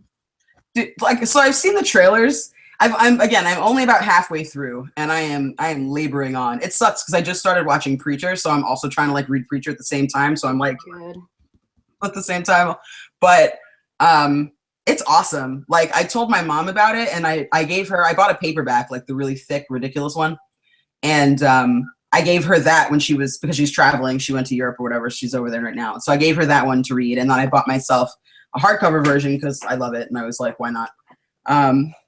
So now I'm in the middle of the hardcover version, and I watched the trailer, and I'm a little concerned that it goes beyond where I am, especially because like Preacher is told non-linearly from where the comic is told non-linearly, and the TV show seems to be told more linearly. But I don't know what they're doing with American Gods. Like, is Easter a character, or is she just a character on the show? Like, does she come up? She's a character. She comes up, but I think that's kind of giving you like a grand tour of like the kind of people they're gonna meet. I don't think it's gonna. Okay. I don't think that's like a trailer of the first episode, because it shows you the new gods in the trailer, and they don't come in until like later. That's true. It takes a couple of season trailer. I think it was like a season trailer to be like, oh, we have Crispin Glover, we have Scully, we have we got Scully. I can't think of her name. Right. That makes me feel a lot better, because I got a little concerned. Like, I was watching it, and I can't remember this woman's name, but she's the goddess of love that you see in the second chapter. It starts with a B. Yes. It's like a weird name. It has lots of consonants. So they show her in the trailer, and I got like really excited, but then I saw a bunch of other people that I don't know, and I'm like, all right. Yeah, I think that's just kind of like a show of talent. But I mean, I could always watch the first episode and then tell you. I think I'm gonna dive in because I really want to chat with you guys about it. Awesome. Cool. Yeah. Like, I don't know that I mind spoilers. Like, I don't know that I mind yet. Like, honestly, I read the Game of Thrones book, like all of them within the last year, and it ruined nothing for me knowing what the show did. Okay. And so much was different too, that all it did was like add to my knowledge of the world and make me enjoy the show more upon rewatch. So I think you'll be awesome. Cool. Okay. And if you're already like halfway through, you know that there's a good like lead in with all the characters. Yeah, plenty of time. They're gonna have to focus on anyway. True. But you want to get Jason's? Yeah, does Jason want to talk about some Stephen King? Because I know my knowledge is very limited. You have to tell him the bad news. Did you tell him the bad news? What's the bad news? Oh, Tom is not coming. Why? Because Kim's uncle bought a ticket, and he only bought one ticket for Kimber. I'm excited you're coming, Kim.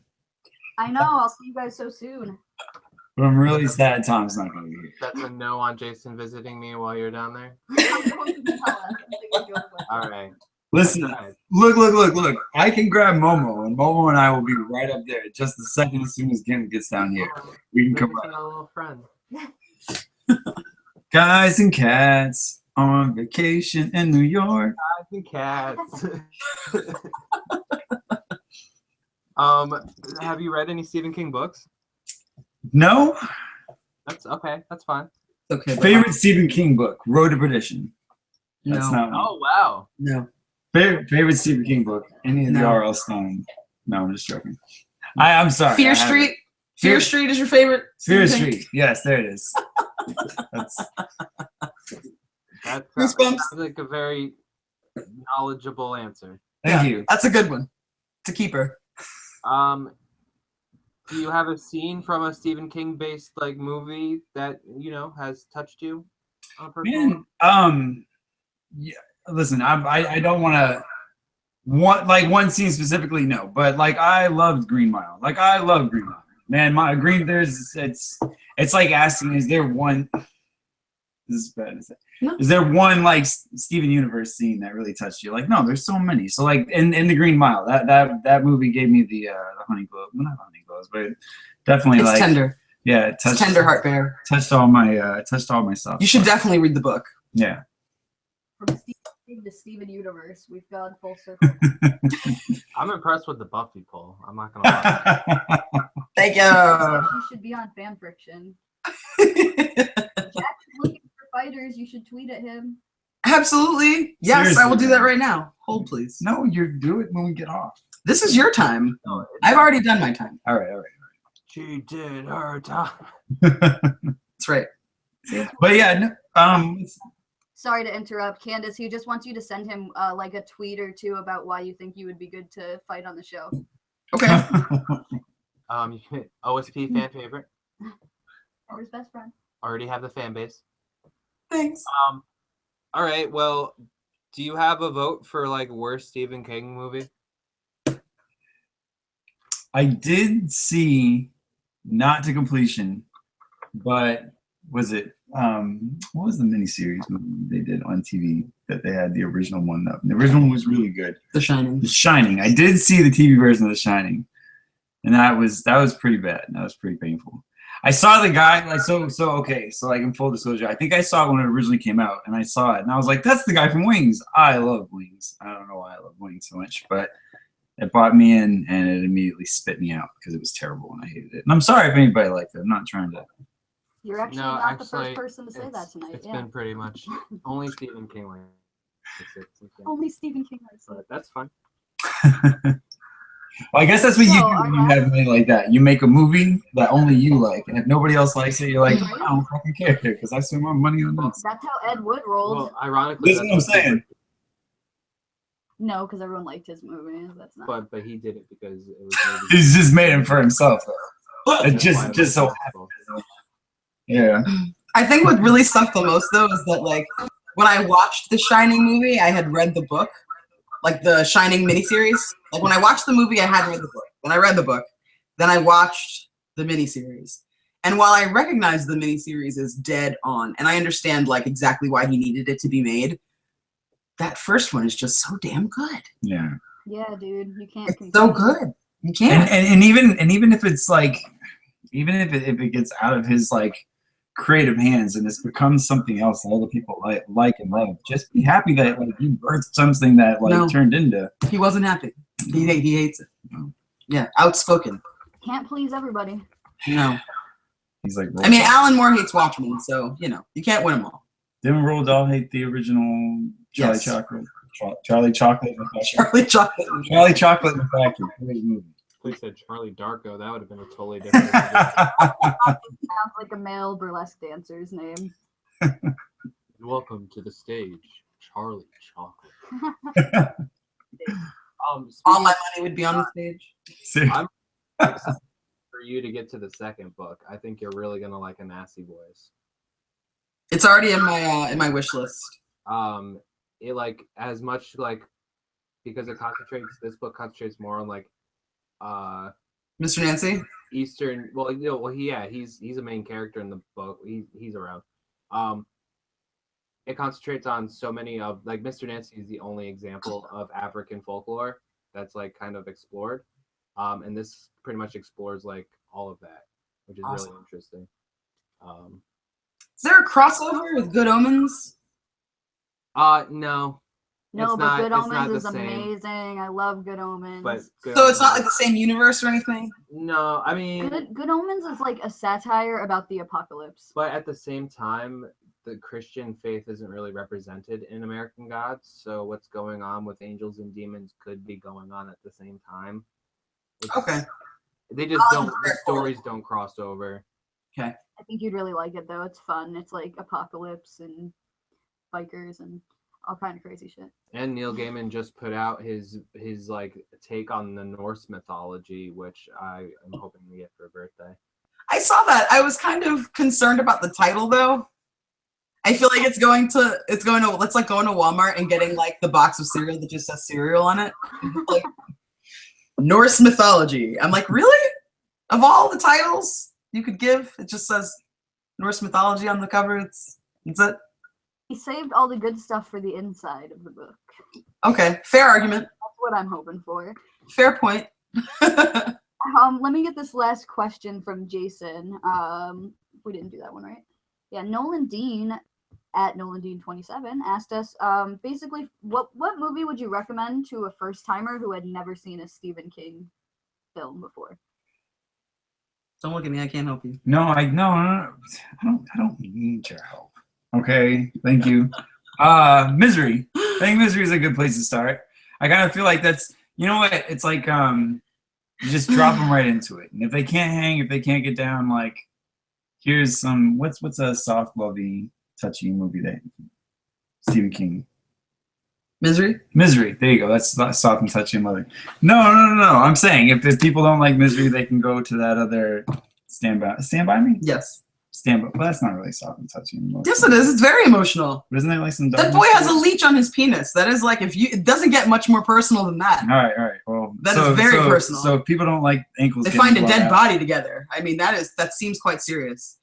Penis leech or both. Jason, there's plenty of train tracks up here. If you come and hang out, we'll just walk some train tracks. Also, Penis Leech is the name of my new band. I'm gonna go. Awesome. As soon as we get off this call, I'm gonna start working on the logo for Penis Leech. It's gonna be one of those things where you look at it and you're like, which one's the penis and which one's the leech? I don't know. Nice. Well, but I would love. Listen, I would love to aimlessly watch.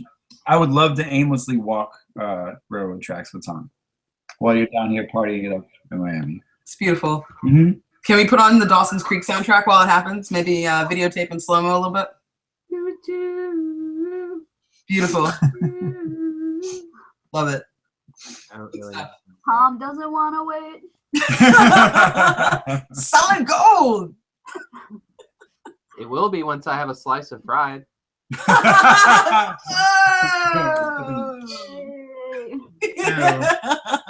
Tom, you won me over. I'm on my way down right now. Down? I'm going the long way. Sorry. Yeah. It's gonna stop and see some whales, you know. Yes. All right, guys. Well, thank you as always. Yes, this was fun. We miss you. We do We miss you too. And I will see you guys a week from Friday is when I get into town. So shortly. So excited. Stupid excited. I'm sending her with extra hugs. Oh. I'm gonna hold you to that, Kim. Every time I see you, I expect like 5 hugs from Tom. I'll have to Of give her course. extras. I'll just awkwardly keep hugging and releasing. That's how I hug. Like this. I swear. Like a hug robot. But, like I said, Candace, in that message, I know you saw that, but those days that I'm with my mom, feel free to come by if you're available, and you as well, Jason. I'm sure she would love to see both of you guys. Awesome. For sure, man. Right on. Sweet. And I want to see you as much as I can, of course. I know. I hug like I dab. No.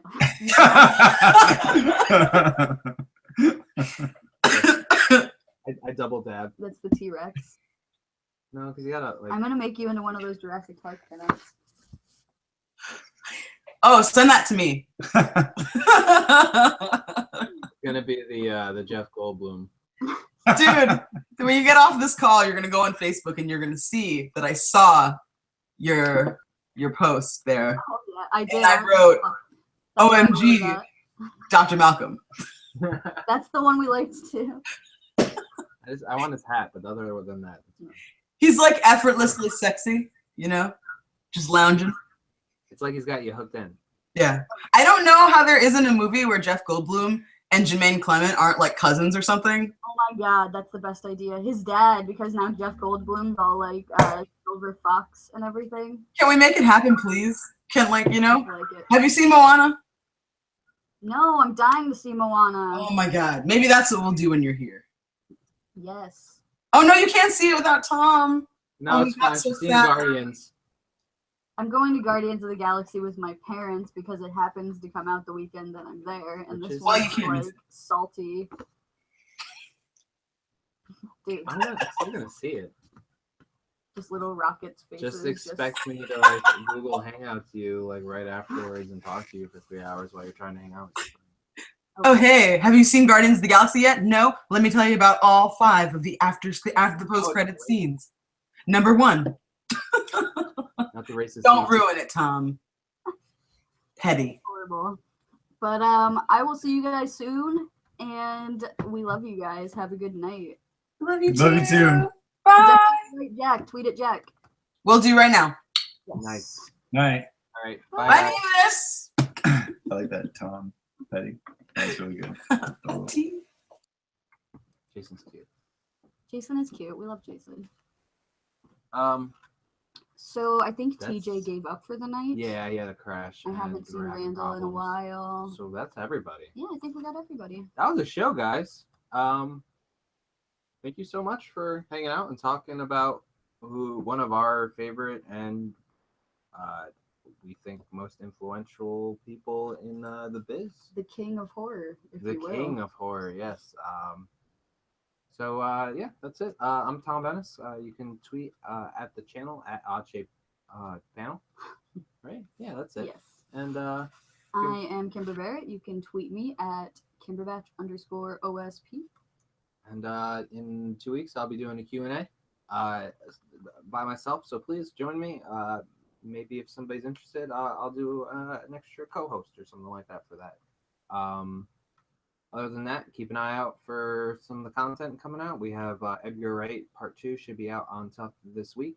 I'm going to get that American Gods video up, and I'm hoping to release a schedule soon, just so we have an idea of like when we're going to be doing everything, and then I don't know. Then we'll be informed, and knowing is half the battle, right? Yeah, and I am gonna, like I said, I'm gonna tape a little bit when I'm in Florida. Get people like Candace, who you guys know, and maybe Sweet D on the video, and some of my other friends that you're not as familiar with. But I'll show you guys what I'm up to when I'm down there. If you can get Josh dancing, it'd be gold. Oh, Josh is dancing. It's happening. Okay, well that's my only request. I'm no longer salty. Bring me back gold. And Candace, we liked your mad scientist hair. Yes. Other than that, if you like any of this content or any of the people who talk to us, many of them have their own content, which can be found below in the description. And check that out, and we'll see you next time. And if you like the channel and you're new, subscribe, smash that like button. Yeah, and of course, every YouTuber has to tell you about the bell notification if you want to know when we're going to be having a live episode. That helps. But I can also see that being annoying, so by no means are you required to do that. We also have 2 sites you can check out. Our Patreon is patreon.com/OddShapePanel. For a little bit, you can help us go a long way. We've already come a long way. As you can see, we have some new equipment and stuff, and it's all thanks to you guys. So thank you for the support. We also have our blog, which we're always digging new people for articles if they want to write some stuff. And that's at oddshapepanel.wordpress.com. And those are in the script as well. I think that's everything. And Cal made it the whole night. Cal. And no Ashley and Joe, perfect record broken, but man, they had a long streak. At least it wasn't like a no call, no show. Like they let us know. Oh, of course, they're very polite and wonderful. We're gonna have some extra bonus footage with Ashley and Joe. Yes, for sure. I know I can't. June, it's all gonna be a blast. It's gonna be for popping, the next couple of as months. the kids say. All right. Well, yeah, that's it. Thank you so much. Have a great night. We love you guys. Bye.